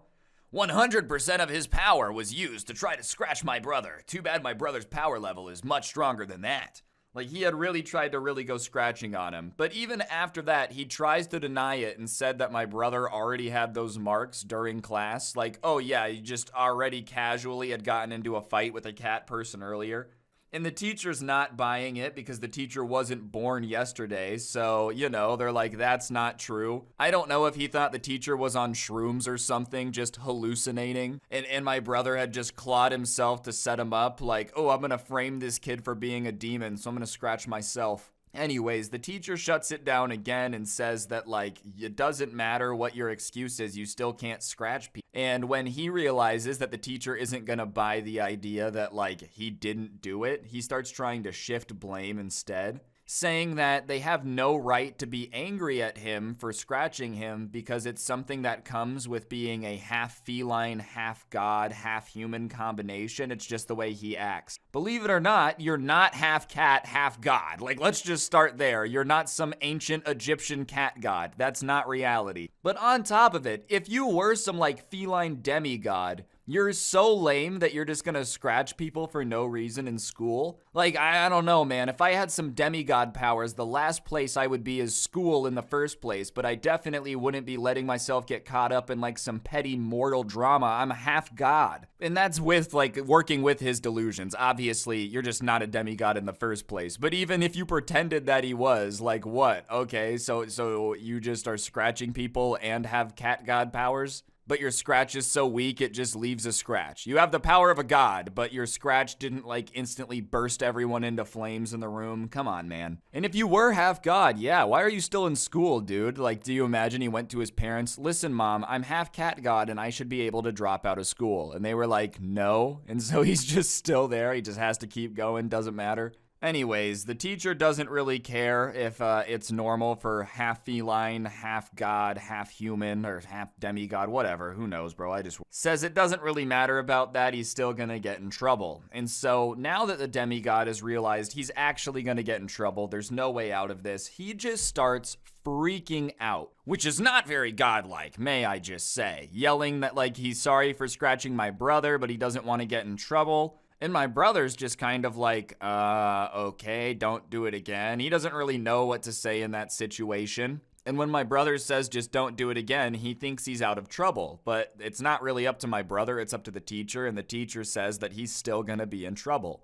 And now he's just pissed off because he knows he's gonna get in trouble. So he decides to attack the teacher. Except instead of going for, like, a scratch attack, he decides to bite the teacher. And as soon as the kid bites the teacher starts freaking out because obviously it wasn't in her plan today to be being bitten by a student. I don't think she walked into class like, what's up? Today's lesson plan is to have everyone biting me. It's the first day of school. But the teacher yells out that, like, he needs to release her now, and he's just not letting go. He is holding on with his teeth and just saying he's not going to stop biting her. And so he had to have been, like, just thinking to himself that he's in too deep and he just has to commit now. But also, how weird for the teacher to have your arm being held hostage against you because someone's biting it. Talk about 127 hours. You know the movie where he has to, like, cut his arm off with a pocket knife? She's like, I might have to chop the arm off to get rid of Catboy over here. Like, imagine looking down at your arm and just seeing Catboy looking up at you, refusing to let go. Like, hey man, that's mine, please let go. He just looks back at you and communicates telepathically. Did you forget that I'm a god?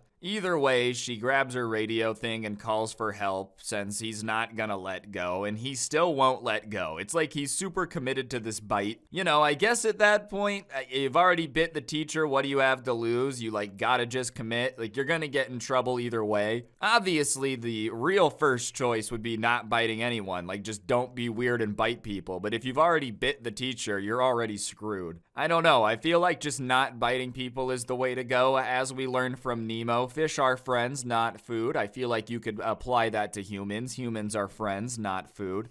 But in his mind, you already bit the teacher, you're already going down for it. Oh well, you might as well go for the world record. It's like bull riding. If you can stay on the bull for 8 seconds, you win. If you can stay biting the teacher for 8 hours, you win. And he's just not letting go of the teacher, and he's trying to argue the full time, but he has his mouth full because he's biting someone, so whenever he tries to argue, it's just like... And so finally, people get there to help, and it's like 5 or 6 people, and they're all yelling at him to let go. And he just won't do it. He's refusing to let go, so they decide that they're gonna have to like open his mouth and pry him off the teacher. That's how committed he is to this bite. Just being an absolute nutter butter. So they like put some gloves on, probably to make sure he's not contagious or something, and starts trying to like pry his mouth open. And I don't know why the detail of gloves makes me laugh even more. Like, obviously you should wear gloves in this situation, man, but I would wear like 3 layers of gloves just because you don't know what's going on. These people weren't here for this entire situation. You walk in, someone's just biting a teacher, refusing to let go. You don't know anything about feline gods. You probably think this dude's patient zero from a zombie apocalypse. Just walked into a class where a student's trying to eat everyone. I wouldn't take my chances either. Either way, they start kind of prying him off, and they finally like get his mouth open and pull him off the teacher. And he starts struggling and like gets out of their arms, and he's hissing the entire time. And after he gets out of their arms, he like crawls on all 4s across the floor to a corner like some type of possessed demon. And honestly, at that point, it wouldn't have surprised me if he like just started climbing up the wall. Like, screw it, man. Let's just go full demon possession. Let's see these feline god powers you got. Either way, he's over in the corner hissing at everyone all pissed off. And so the adults in the room start trying to formulate a plan to capture him. Like, okay, we gotta go over here and get this way and over this way and da-da-da-da-da. And my brother is just standing there awkwardly for all of this, just kind of not knowing what to do. And either way, they decide to take 2 adults and do like a pincer move on him, kind of go in from either side, and they start trapping him in the corner. And it's like an escaped lion, man. He's just hissing at them, like saying he's gonna scratch them, all this stuff. And the only dumb thing about their plan with this pincer maneuver is that they had planned it all in front of him. I think they forgot that he wasn't actually a cat, so obviously he heard the plan. And as soon as they get close, he like crawls under the desk in front of him, pops up, and just runs past my brother and escapes out into the hallway. So now Catboy, who's just biting people, is on the loose. Now the whole school has to be on alert because this Catboy who's been attacking everyone is on the loose. And so the teachers hop on their radio and give like an alert that a biter is on the run. And I love that this has happened enough times that they have a whole code word for it, you know? Like some kid bites someone enough that there's a whole radio code. What's going on in schools where biting is so like prevalent that they need code words for it? Oh yeah, we got 4 biters on the loose right now. He goes home, he's like, honey, I had to deal with 10 biters today. It's literally like they're dealing with the zombie apocalypse. Either way, now everyone's alerted to the fact that there's a biter on the loose. And at that point, my brother looks around at everyone and is like, can I leave? And they say yes. They write him a little pass so he's not in trouble for being late to his next class. And he starts walking there. And the way he has to walk to get to his next class, it just so happens he has to walk through the courtyard. And he's just thinking to himself that this was a really weird day. He wasn't expecting any of it. And as he's walking, he hears chaos and he looks up, and like the courtyard is 2-storied. And on the 2nd floor, he sees the Catboy still in a full sprint, just running down the like walkway that kind of looked over the courtyard, sprinting as fast as he can. And probably like 15, 20 feet behind him is a bunch of people, like 5 teachers chasing him, yelling at him to stop. So Catboy had really managed to get himself this 6-star wanted level out here, get himself into a high-speed chase. And I don't know if he expected them to just let him go, but I feel like once you bite a teacher and start attacking them, they have to get you in trouble, bro. Like, they can't let you go. It's the same premise when people start a high-speed chase after a bank robbery. It's like, they're gonna keep chasing you, man. You kind of robbed a bank. I don't think they're just gonna be cool with it. Either way, he's being chased by all of these people, 6-star wanted level, and my brother watches them all sprint by and is thinking to himself, like, what is going on? So he decides to go to his next class, just forget about it, thinking it might finally be over. He gets there, and about halfway through, there's a knock on the door, and one of the adults who had been in the class to help his teacher comes in and calls him and like pulls him out of class to talk to him. And so they asked if he got scratched. He says yes. He showed him the scratch marks. It had like gotten a lot less red and like inflamed. but it definitely was still there. Like, you could tell he had been scratched. So the guy took a picture of it, and they were kind of like, can you give us a statement? So he just kind of explained what happened. Not a super in-depth play-by-play, but just like, yeah, he scratched me. And this guy, unprompted, is like, yeah, well, he ended up biting 4 more people after that, which brings his total bite count on the day to 5. Like, if you bite 5 people in one day, you might just be a rabid animal. I'm not even sure if you still qualify to, like, be considered normal. That's a lot of people to try to go all zombie mode on. Like, what is going on where you just think biting people is the best way to handle these situations? I don't feel like it's gotta be the best way to handle things. Oh, all these people are mad at me? Just better start biting them all. Anyways, my brother didn't like ask for the information or anything, so he didn't really know what to say about it. So he just kind of looked at the guy and was like, oh, that's not very good, I guess. Because, yeah, I guess being bitten's not good, but my brother didn't really know what he wanted him to do about it. Like, yeah, he scratched me too. I wasn't very thrilled with it either, but I guess it just is what it is, man. So the guy says he can go back to class, so my brother goes back to class and he walks away. And by the end of that class, in like the passing period and the beginning of his next class, basically everyone had found out about it. I mean, obviously it was going to be the talk of the school when someone's just like biting teachers, going on high-speed chases, you know, like it's going to get talked about. And so everyone was like, dude, this is nuts. Why would he do it? Like, oh man, I wonder who it was, da-da-da-da-da. And my brother's just sitting there like, it was me. I'm the one who got scratched. Overall, the situation was just super weird. I really don't know what he was thinking. Obviously, this was not going to end well for Mr. Catboy.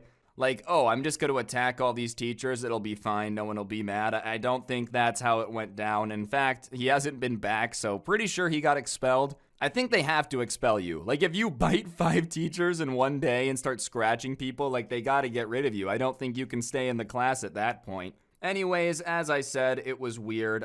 Don't hiss at people, don't scratch them, and definitely don't bite them, alright? It's just kind of unhinged. What are you trying to do, get sized for a retainer running around biting everyone? Just don't do it, alright? It's just not a very swagged thing. For those of you that haven't seen the first 2 parts, basically, I went to the park one day. There was this weird kid that smelled like sauerkraut who tried to hit me with this stick that he was poking dog poop with, and when I broke the stick that he was trying to poke me with, he freaked out and like launched into this multi-day revenge plot to try to make me pay for breaking his item. I don't know, it just kind of kept backfiring on him. But he was just this weird kid who really did not like me for some reason and was just like obsessed with making me pay, even though I didn't really do a whole lot. And after the second incident where me and him had gotten into that huge like plastic lightsaber fight at the park, I decided that I was gonna just take a little break from going there. And on the other direction of my street, there was like a park if you went out of my neighborhood to the left, but on the right, if you kept going that way, there was just this big desert lot. There's a bunch of houses there now, but at the time, it was like during the economic shutdown thing, 2008, 2009-ish. So it was going to be houses, but they just hadn't started building it. The company had gone out, so it was just these huge dirt lots that were perfectly flat. And all of the neighborhood kids had started building bike jumps over there. And I was always more of a skateboarder, but I had a bike. And I had a few friends that were into the bike jump, so instead of going and hanging out at the park every day, I started going over and hanging out at these bike jumps. And we would just take some shovels, build a ramp, jump the ramp, like pretty typical stuff, I don't know. I feel like most people have probably done something similar at some point. And usually everybody that would come over there and help us build ramps and whatnot was pretty cool. It was a different crowd than the people that would hang out at the park. But everyone was really, really nice, and I started getting more and more into it and spending more time there building ramps and whatnot. I didn't love jumping the bikes as much as I just loved building the ramp. I know that sounds dumb, but I would be like, there's no way anyone could jump this, just build some stupid stuff, and then they would do it. It was fun to watch. But one day, somebody says that they're going to invite this guy, and they say the name, and I immediately recognize it as Sauerkraut Kid. I'm not gonna say his name, but, you know, at this point, I knew him relatively well, considering every time I tried to go to the park, he would chase me around and challenge me to combat like it's some weird 1800s Congress session and he's challenging me to a duel. I love when people try to be like, oh, people these days have such differing opinions and can't get along. You know, back in the day, on the floor of the Senate, people could just challenge each other to a duel. They used to just beat each other with canes. I'm not saying everything's great right now, but I mean, people definitely can tolerate opinions a little bit more than they used to when they would challenge each other to duels to the death for it. And if Sauerkraut Kid had his way, he would have definitely challenged me to a duel to the death too. But I just was avoiding the guy. So when they said they were going to invite him out, I kind of told him that, like, yeah, that guy's got issues with me for some reason. So I don't want any issues. So I might not come hang out that day. And they're like, nah, man, he'll be cool. He'll be cool. Don't even worry about it. We talked to him about that. And he said that he's over it. Oh, he's over it. I don't know why the language they used bugged me so much. Keep in mind, this guy had been chasing me for days, trying to physically attack me because I broke a stick he was trying to hit me with that had dog poop on it. I'm glad that he got over it, that's awesome, but there was nothing for him to get over. He was the weirdo who like held onto this beef for weeks and weeks and weeks while I was just trying to do my thing. So I kind of tell him like, well, I'm glad he's over it, but I don't really like hanging out with the dude, so I'm just not gonna come hang out tomorrow then. And they're like, no, come on, man. Come on, don't be like that. Just come hang out. And usually peer pressure in this situation, like, wouldn't work. But I wasn't necessarily afraid of Sauerkraut Kid as much as it was just annoying. So the more they talked to me and were like, nah, he won't do anything, the more I was like, all right, well, then whatever. Yeah, I'll come.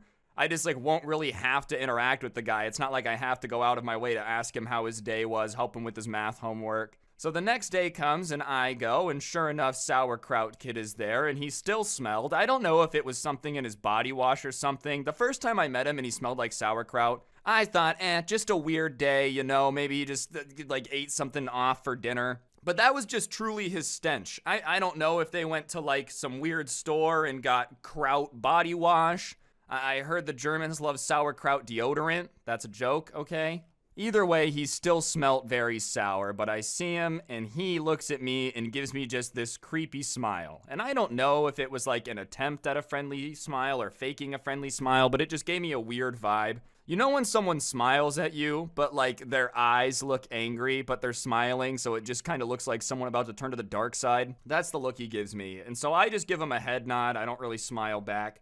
And he's like, you know you still owe me, right? And I'm pretty confused because I thought they said this was over it. So I look at him and I go, nah, I don't, but that's funny. Thinking, I don't know, maybe he's trying to make a really bad attempt at like a joke. And he says something about how like he knows that I haven't been going to the park because I want to avoid him. And so I say, yeah, because you're just always creepily following me around the park trying to fight me. And at that point, everybody else kind of is like, all right, guys, relax, relax. And I just say that I'm gonna go home. And my friends are like, no, dude, don't go home. Don't go home. Come on, just relax a bit. And one of my friends like wanted to go talk over there. So I go over there to talk with my friend. And because it's like a bunch of people right there, I just leave my bike next to my friend's bike that I'm going to talk to and we go talk. And as me and him are talking, he's like, bro, come on. Like, you just gotta be the bigger man and just get over it. I'm 9, by the way. There's no being the bigger man. Like, obviously now, I don't think I would have reacted that way. But I was 9 years old. There was no being the bigger man. I didn't want to be around the kid who kept trying to beat me up. And even now, if you attack me, I'm not ever going to want to hang out with you again. You attack me twice, I'm really not going to want to hang out with you again.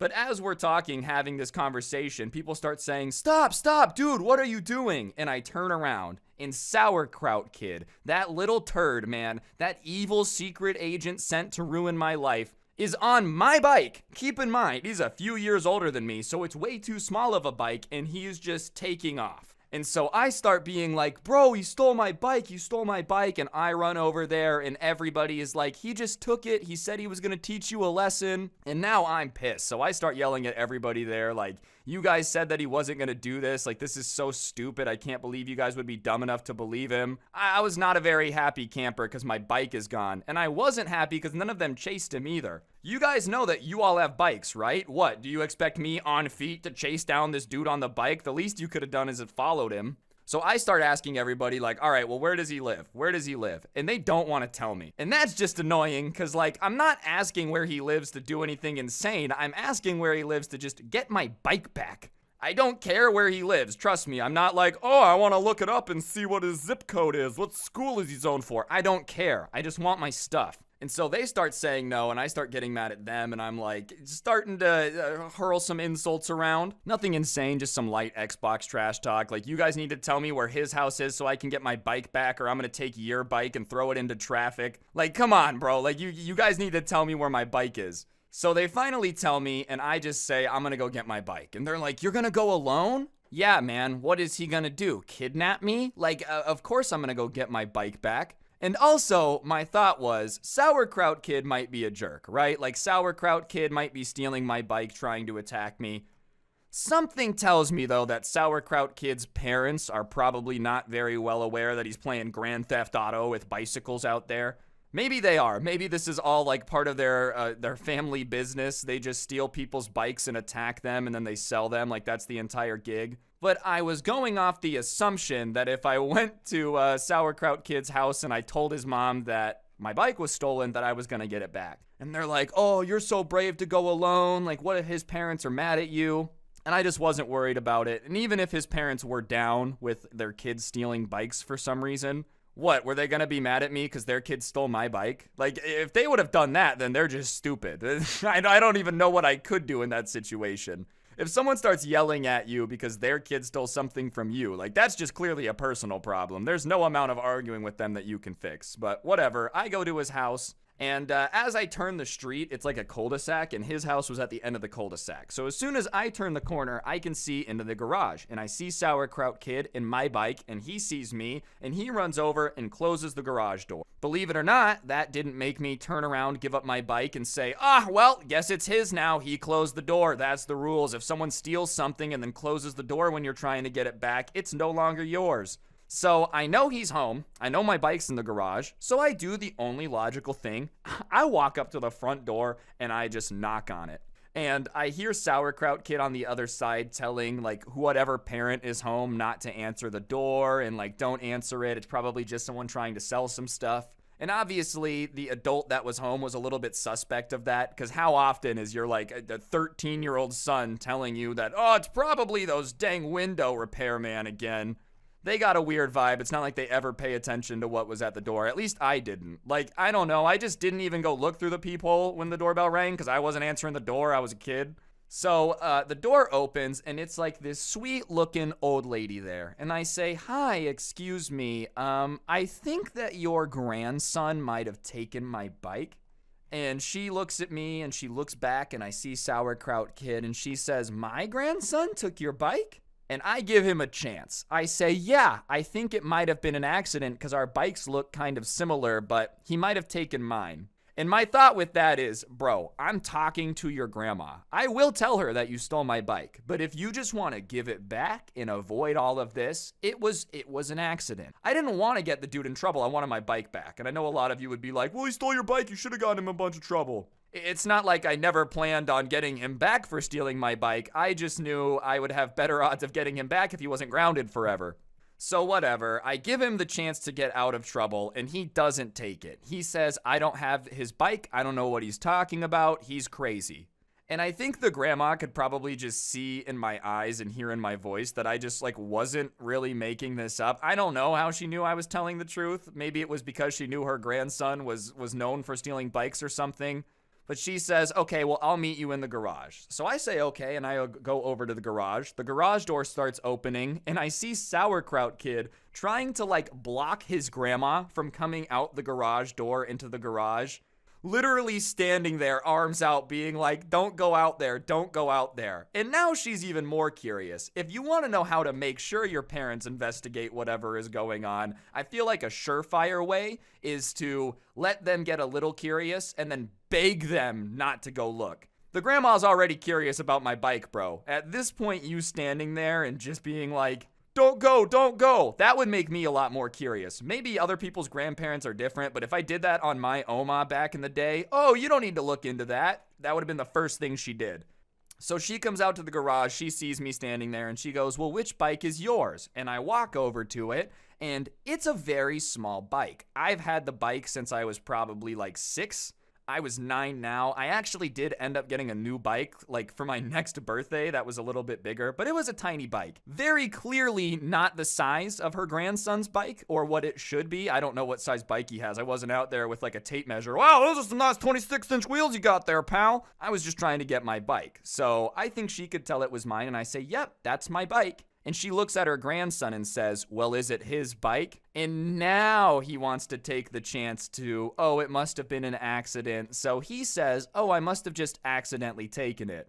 And his parents might have maybe let him get away with that, but I feel like grandmas just have a propensity for not taking bullcrap. And she says, there's no way that you accidentally took this bike because it's like 3 sizes too small for you. I don't even understand why he stole my bike. I understand the guy didn't like me, but out of everything he could steal from me, a bike way too small for him was just the dumbest thing. What are you gonna do? Just keep it in your garage? That's just an insanely petty theft. You're not even gonna like sell it or use it for anything. You just took my bike to let it sit there because it's too small for you to ride it. That is a hefty screw you, Mr. Sauerkraut Kid. I take that personally. But when his grandma calls him out, he starts stammering, I can explain. And I feel like that's another thing you shouldn't say if you're trying to come up with a excuse or some type of reason is I can explain. Because even movies have just clarified that the second someone says, I can explain, there's really not a great explanation for it. Usually at that point, they're just buying time while they try to come up with a good excuse that most likely doesn't exist. And so his grandma just gives him a stern look and says, you need to go to your room right now, young man. And even though he tried to block grandma from coming out the door, he does not argue with her when she says, go to your room, probably for the best. And he probably didn't have any other excuse he could say. Go to his room is his best choice at this point. Plead the Fifth Amendment. I feel like when you're a little kid in trouble and when you're in trouble as an adult are the same thing. Shut up and get your lawyer. And by lawyer, I mean, I don't know, like hire a stuffed animal to represent you with your parents or whatever. But as a kid, your parents and grandparents are basically the feds. And there's nothing good that you can say to them. Anything you say can and will be used against you in a court of law. So he goes up to his room, probably to just keep his mouth shut. And his grandma turns to me, super apologetic, and is like, please take your bike, I'm so sorry. And I mean, it's not her fault, so I tell her, I'm like, it sucks, but I'm not mad at you about it. You didn't tell him to do it, at least I don't think so. And she says, yeah, I don't know what's gotten into him. He's just been going crazy recently, da-da-da-da-da, but I'm gonna tell his parents and, you know, they'll make him apologize. I don't really want an apology. I don't really care about an apology. I'm just glad I have my bike back. So I tell her, thank you so much. Appreciate you helping me with the bike situation. You want to tell his parents, you don't. I don't care. Do whatever you gotta do. So the next day comes and I go back to the bike jumps thinking Sauerkraut Kid is not gonna show up there because duh. Everyone was already not thrilled with him after that, because keep in mind, they vouched for him, said it was going to be cool. He shows up and steals my bike. No one was that happy with him. And we're building ramps and whatnot. Everybody had apologized. They felt really bad about the situation. So we're just building ramps. And sure enough, Sauerkraut Kid comes pedaling up on his bike. And I don't know what it is, but something about the way he pedaled his bike just bugged me. That's super petty and specific, considering that, like, I don't know, you don't really see people ride a bike that whole much. But something about the way he did it just bugged me. And the way he's riding and pulls up, you can just tell he's embarrassed. There is something going on that's got him embarrassed, and that was weird because I had never seen him act that way before. Keep in mind, this is a kid that tried to smack me with a dog poop stick and then got mad at me about it. So he was pretty shameless. Like 9 times out of 10, making this guy feel any embarrassment was basically impossible. The self-awareness rating was just not there, man. Like I'm pretty sure this dude could block an ambulance with its sirens on and be like, why won't it get out of my way? Anyways, he walks up to me and the rest of the group and says, hey, I really want to apologize for stealing your bike, which is quite the opener, you know? It's not like, hey, I'm really sorry for accidentally breaking your Nerf gun, or like, hey, man, I'm sorry for losing that thing you let me borrow. Stealing your bike is a pretty big thing to do, especially when you're a little kid. Only because there's so much thought put into it. You know, you had to look at my bike, go, that's not my bike, I should take it. Yep, this is a good idea. Get on the bike, pick the bike up, start pedaling the bike, get all the way home, see me come around the corner, close the garage door, try to hide it from your grandma. Call me crazy. I've got a feeling you just weren't that sorry. And that's okay. You know, like that's at the end of the day, that's your problem. We don't have to be friends. We're not cool anymore. You stole my stuff. But just the way he was apologizing, you could tell he 100% didn't mean it. And it's just, you can't accidentally steal someone's bike. But whatever, I'm like, yeah, okay. I don't say it's okay, but just okay. And he had this backpack on, and he takes off his backpack and he starts opening it. And I'm confused on what he's doing because he's just apologized. I don't know if he's about to like show me this jar of sauerkraut and give it to me as an apology, as a token of friendship. I'm not really 100% what is gonna go on. But ladies and gentlemen, it was better than anything I could have imagined. So I guess his grandma had told his parents that he had stolen my bike, and they're obviously not too thrilled about it. I'm not a parent, but I'm gonna venture out and say that if I had a kid and I found out that he was like stealing stuff from people, I would not be thrilled. I would be the opposite of thrilled. I would be what we consider pissed. But instead of like, I don't know, making him apologize, grounding him or whatever, in their mind, the ultimate symbol of an apology must have been a hand turkey. You know those things that you make in elementary school for Thanksgiving? It's a hand turkey and it says, "I'm really sorry." And it's not even close to Thanksgiving. I have no clue why he did this for me or what he thought this was gonna do, but he gives this to me and says, "This shows how sorry I am." And I just didn't get it, bro, because like, I don't care about your crafts, man. Don't get it twisted. Your parents are the only people that are gonna ever really love crafts you do. Your grandparents, your aunts, uncles, maybe. But if you like ever give someone a hand turkey as an apology gift, don't be surprised if they don't forgive you. You know what? We were gonna be cool, sauerkraut kid, but this hand turkey, that just makes me uncool again. I'm kidding. I don't actually hate hand turkeys this much. It was just such a weird, like, I'm sorry for stealing your bike. Here's a hand turkey. That doesn't undo everything. I'm not now like, oh yeah, man, it's cool. We can be besties. I still am not a giant fan. You still stole my bike, hand turkey or not. But he hands me this hand turkey and says, "This shows how sorry I am." And I do what everyone else around does in that situation, and I start laughing. Imagine trying to take this seriously, dude. He rides up all solemn on his bike, looking like he's just got some serious message to tell us.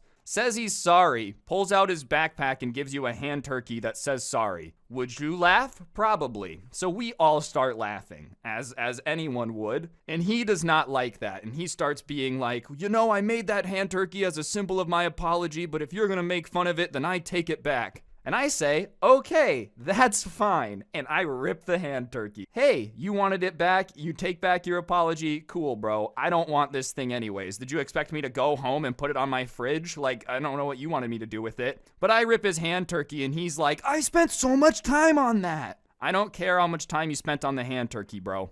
So I'm like, all right, sorry. I don't know what to tell you. And he just says that he was right to not like me and, you know, he doesn't apologize and he should have just stolen my bike and his only regret was getting caught.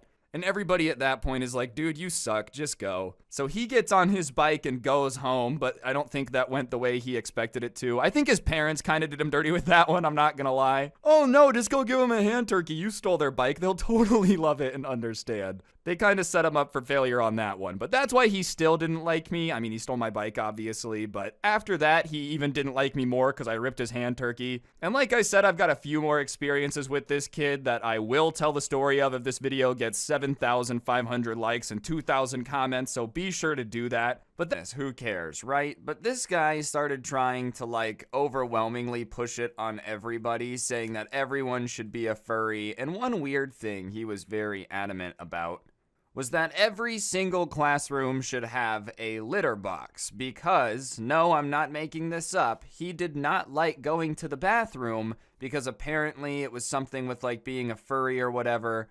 So he just wanted the ability to go to the bathroom in a classroom in a litter box instead, which is just a very unhygienic, dude. You can't just have human waste sitting in the corner.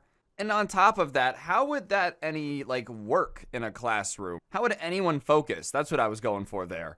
Like, imagine you're just trying to do your math homework and some guy hops up, goes to the corner and starts literally using the litter box like a bathroom. I don't think that would go down very well. And could you imagine the smell? What are you gonna be over there using the litter box? Hey, don't mind me, guys. Just get back to learning, all right? I'm just trying to use the bathroom. Like, good luck. No one's gonna be able to focus. Whatever, though. They made this entire PowerPoint and presentation about how the school should allow people to bring litter boxes into classrooms and use them as a bathroom. I guess the school couldn't really stop you if you just felt like carrying around a litter box all day, but something about using it is what makes it really cross the line. Like, it would still be bizarre to want to carry a litter box around all day. But whatever, to each their own. The second you're like, hey, can I plop it in the corner and use it? It's like, no, absolutely not. So, whatever, the school didn't really care that they had this presentation and all these ideas. They were not gonna let someone bring in a litter box and use it. And this guy was not going to give up. In his mind, he was basically fighting for freedom. You know, this was his own little revolutionary war, and he kept trying to sneak it into school.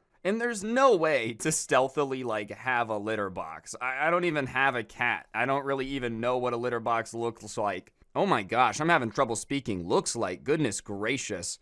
But I don't even know what those things look like, but I'm assuming it's not something you can toss in your coat and just carry wherever you want. I'm gonna assume that it's a little box with sand in it, which does not sound easy to sneak around with.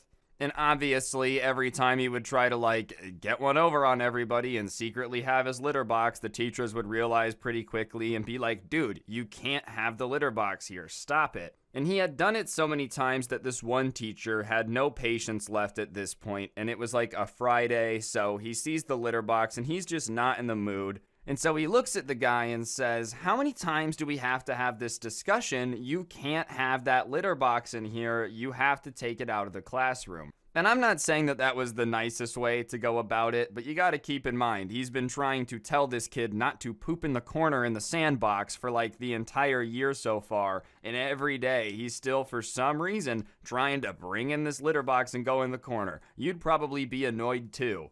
But the furry, instead of replying in English or anything that makes sense, turns around and drops into what can only be described as a defensive position, ready for combat at a moment's notice, getting ready to deflect a punch if necessary.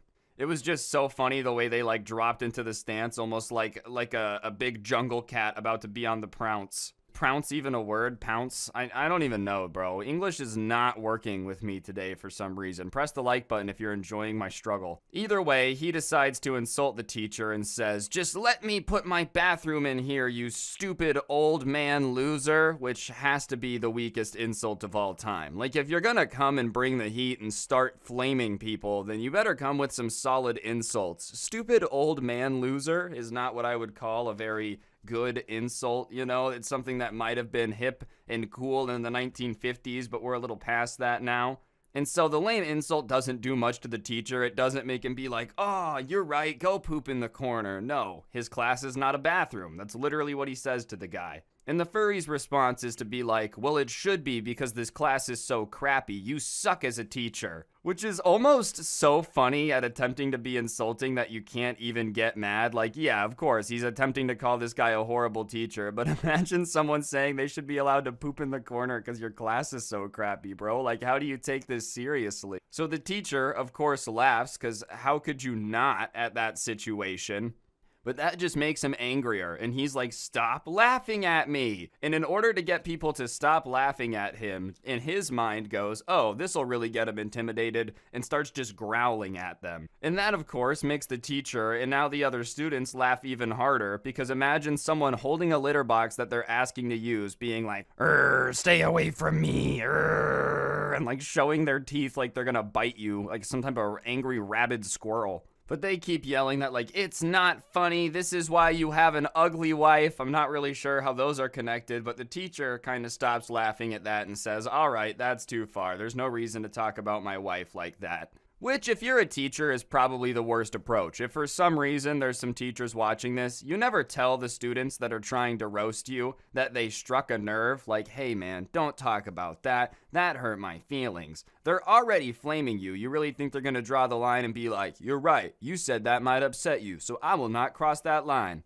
No, they're gonna use it even more, and so of course the furry, realizing that this is something that this guy doesn't want to hear, just keeps going in on him, being like, your wife is worse than a litter box. I'm not even sure what that means, but the teacher didn't really want to listen to it anymore, so he goes, go ahead and take your litter box up to the principal's office and explain how you feel. And all of a sudden, his entire demeanor changes. He's like, no, not the principal's office, don't make me go up there. And the teacher can't help but be curious and be like, why don't you want to go to the principal's office if I'm the worst? Because apparently this is not the only class that he gets in trouble for trying to sneak the litter box into, and every time he gets sent to the principal's office, they confiscate it and don't give it back till his parents come in. And his mom said she was not going to come get his litter box again because she thought it was dumb. So he's like, no, don't send it. They won't give my litter box back. And he's like, well, you keep insulting my wife, so I don't really care. You just have to go. I also love that there might be a collection of litter boxes up in the principal's office, you know? They're like, oh, I wish his parents would come pick these up. A few of them are used. They're just sitting there up in the office. That can't smell very good, a litter box collection. Either way, he realizes that there's not going to be an easy way for him to escape going to the principal's office. So he jumps up, because he had kind of gone down into like that kneeling defensive position, grabs the litter box and starts running to the door and goes, one day I will pee in this class, and then opens the door and runs out. Which, hey, I'm all for setting a goal, all for having something to like work towards and strive towards, but peeing in a class is a super weird goal, especially in a litter box. Like, that's your life's mission, you know? It's not, I'm gonna become a lawyer and help blah, blah, blah, or like, you know, I'm gonna become the president. You're just like, I'm gonna pee in the litter box. Like, that's really it? That's all you want in life? I mean, good for you. It's obtainable, I guess. I just don't really get it. But he runs out into the hallway almost like a Arkham Asylum villain, just running out to be crazy somewhere else, and the teacher just doesn't really want to chase him down or anything and is like, all right, guys, let's get back to learning. And after that, I don't know where he went with his litter box, but he didn't bring it to class anymore. I feel like what probably happened is he was running around with it. Another teacher saw him and was like, what are you doing? It got confiscated, and his parents were like, we're not going to get your litter box, dude. You gotta knock it off.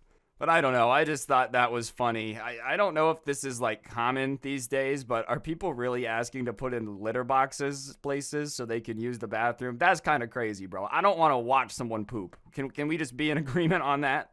Alright guys, on screen now is a gift card. For those of you that don't know, I give one of these away in every video as a way to say thank you to you guys for subscribing and turning on those notifications. So if you haven't already, subscribe, turn on the noties. If you already got them on, then you're an absolute legend, and let's get to the next story time.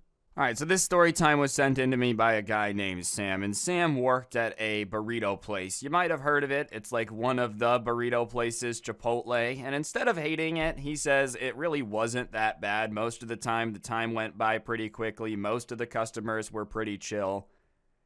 And one day, this guy comes in and everything's going normal. Literally nothing stand out about it, like he would have just forgotten it like any other customer, except halfway through, he hears a meow.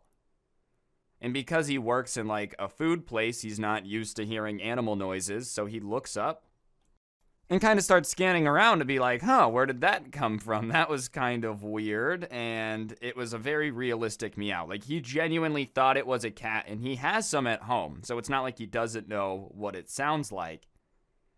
And the guy, who had been really nice to him up to this point in normal, when he like scans over and makes eye contact with him, shows his teeth to Sam and hisses at him like a literally like an angry cat or something. And he's kind of taken aback, so he leans back the way you do when you're surprised and goes, did I do something wrong? I don't know, I would have assumed I did something like insanely wrong too if somebody just started hissing at me like a snake that's about to strike. And the guy puts his hand down almost like an anime power pose and is like, you should never look a cat in the eyes. Alright, well, I didn't realize that I was dealing with a feline. I thought you were a human ordering a burrito. May I say, this is a very impressive human costume. You look just like a human. And so him not wanting to get in an argument with this dude that's clearly not crazy, but not in his right state of mind. Probably crazy, let's be honest. He's literally hissing at people and saying he's a cat.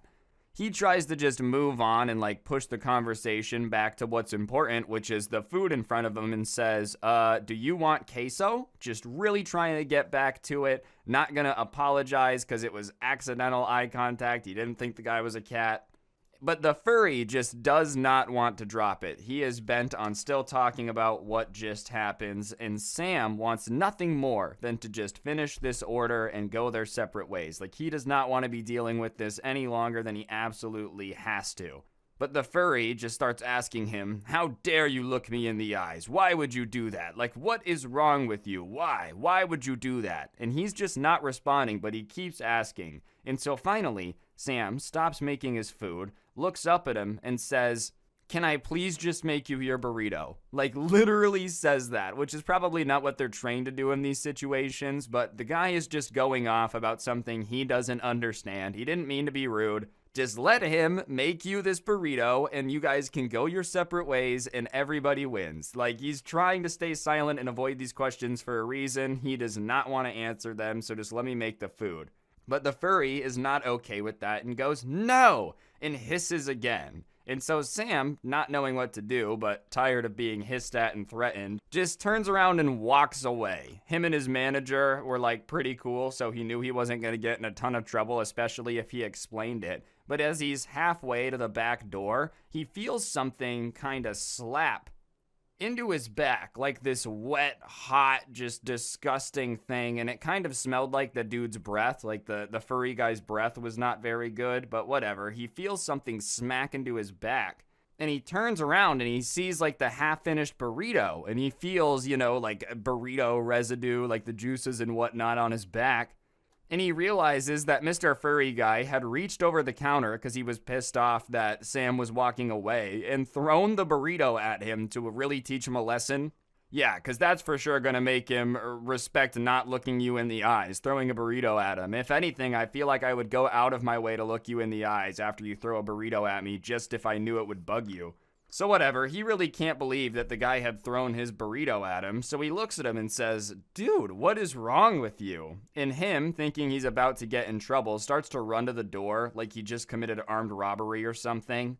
And this location happened to be like an older building that had been retrofitted to have the store in it. And so most places you'd like have the doors that you push out to leave, but because this building was just already there, it happened to have pull doors out. So he is running to the door thinking that he's about to make the escape of a lifetime, not really thinking about the fact this is an old building. And when he goes to push the door open to run out, the door doesn't open and he just smacks into it and falls down. And he's going pretty quick. He was trying to make a getaway, so it's like a freight train just smacking into a wall. Like, that's the amount of force that it goes in. And he falls over and he does not meow in pain. I guess that is not his natural reaction to that. But everybody starts laughing because, like, how could you not laugh at that? And he gets up and hisses at the restaurant, just a very general hiss, and then opens the door and leaves. And then he looks down and sees this burrito on the ground, and that's what really made him most sad, is the fact that a burrito had to get wasted in all of this. I don't really get his play there. All right, I'm going to throw this burrito at the worker, and somehow it's going to make them give me food and not kick me out. Also, if you're going to try to make an escape, the least you could do is know how the door opens, bro. Like, adding insult to injury. It's already embarrassing that you threw a burrito and are making an escape. But extra insult to injury for smacking into the door and making everyone in the restaurant aware that you're an idiot trying to run out without paying for a burrito and then tossing it at the worker. Some people I feel like are just rolling around looking for trouble. Like, I feel like this guy was looking for a fight. He walked into that Chipotle. I'm getting in a fight with the worker today. It's gonna happen. I've got to have some content to talk about on my TikTok. Either way, glad Sam survived the burrito hit, soldier. You're an absolute legend. Good job out there. All right, before we get into the last story of the day, if you're enjoying them so far, be sure to press the like button, but let's go. So this happened to a friend of mine who, I'm not going to use his real name for the story, we'll call him Logan, and he was out walking his dog, and he has a golden retriever, and it's a very cute dog, a very sweet dog, a very nice dog, and this guy comes up to pet the dog. Man, can I say dog anymore? Which wasn't crazy uncommon. Like I said, it was a pretty cute puppy. So the guy starts petting the dog and talking to it, and obviously it's kind of weird to talk to a stranger's dog, but people have that way of talking to dogs. Everyone knows what I'm talking about. Like, oh, cute puppy, like the dog voice thing. The only problem was this guy starts talking to the dog a little too seriously, like a little too much like a human, you know, kind of waiting for it to talk back and asking it serious questions and acting like it's replying. And so Logan is standing there kind of getting weirded out because he's not really sure why this guy is sitting there acting like he's having a 60 minutes interview with a dog that's not responding at all. And so finally, the guy looks up at him. Keep in mind, my friend Logan owns the dog and is like, hey, your dog needs to come with me.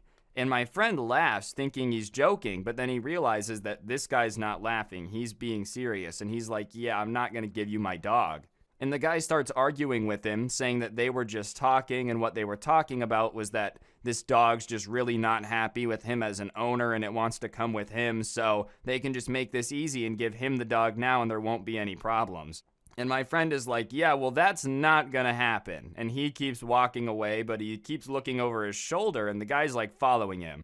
And now he's getting really uncomfortable because the guy had said either give me the dog or we're not going to have problems. And my friend doesn't want problems, but my friend's also not a very small guy, so he's not the type of person that you would probably want problems with either. But if this guy's crazy enough to think he's out here really doing like Dr. Dolittle things, then who knows what he's capable of. And so as he keeps getting followed, my friend finally decides to turn around and is like, you need to stop following me or we're gonna have a problem. And the guy screams out, I'm not following you, I'm just trying to set your dog free. Why won't you listen to what it's saying? Can't you hear it? And the dog is just not making any noise. Like, it's not whimpering, it's not making noises. If anything, it's starting to get freaked out by the stranger that's coming over and screaming at it. And it's like, let's go, to the guy it's lived with its entire life. I don't know, I feel like dogs prefer people that have raised them and been around them forever versus absolute strangers. But the guy keeps going off about how he needs to set his dog free, and my friend says, you really need to leave me alone. Except this time when he says it, it might have been with a little bit of,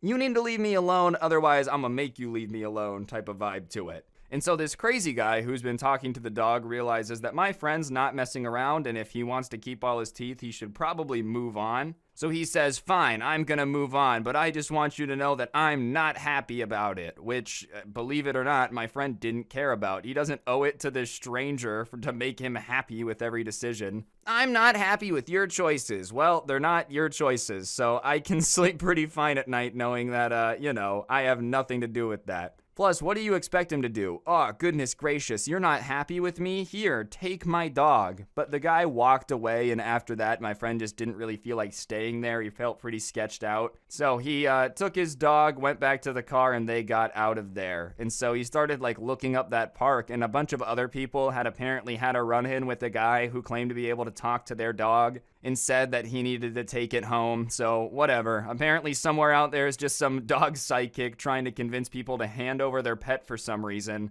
I would never give anyone my dog, bro. If that ever works, then the person you scammed is just an idiot. Anyways, guys, I think that's going to do it for the video. Hopefully you enjoyed. If you did, I'd really appreciate y'all taking a second to press the like button. Let me know what you thought in the comments section down below. And of course, subscribe if you're new. Turn on those notifications. I do post these in podcast form on Apple Podcasts, Spotify, wherever you watch your podcast. Just look up Scrubs. You should be able to find it, but I have a link to the Spotify down below. And on top of that, if you really want to help me out, you can check out the Karen Christmas sweater. I'll put the link in the pinned comment down below, but it's the perfect gift for the Christmas season. Anyways, guys, last thing I'm going to plug, 12 Days of Scrubs is quickly approaching, so get ready for that. And yeah, on that note, that'll really do it. Don't get anyone pregnant. If you do, make sure they're hot, and hopefully I'll see each and every single one of you guys next time. I'm out. Peace.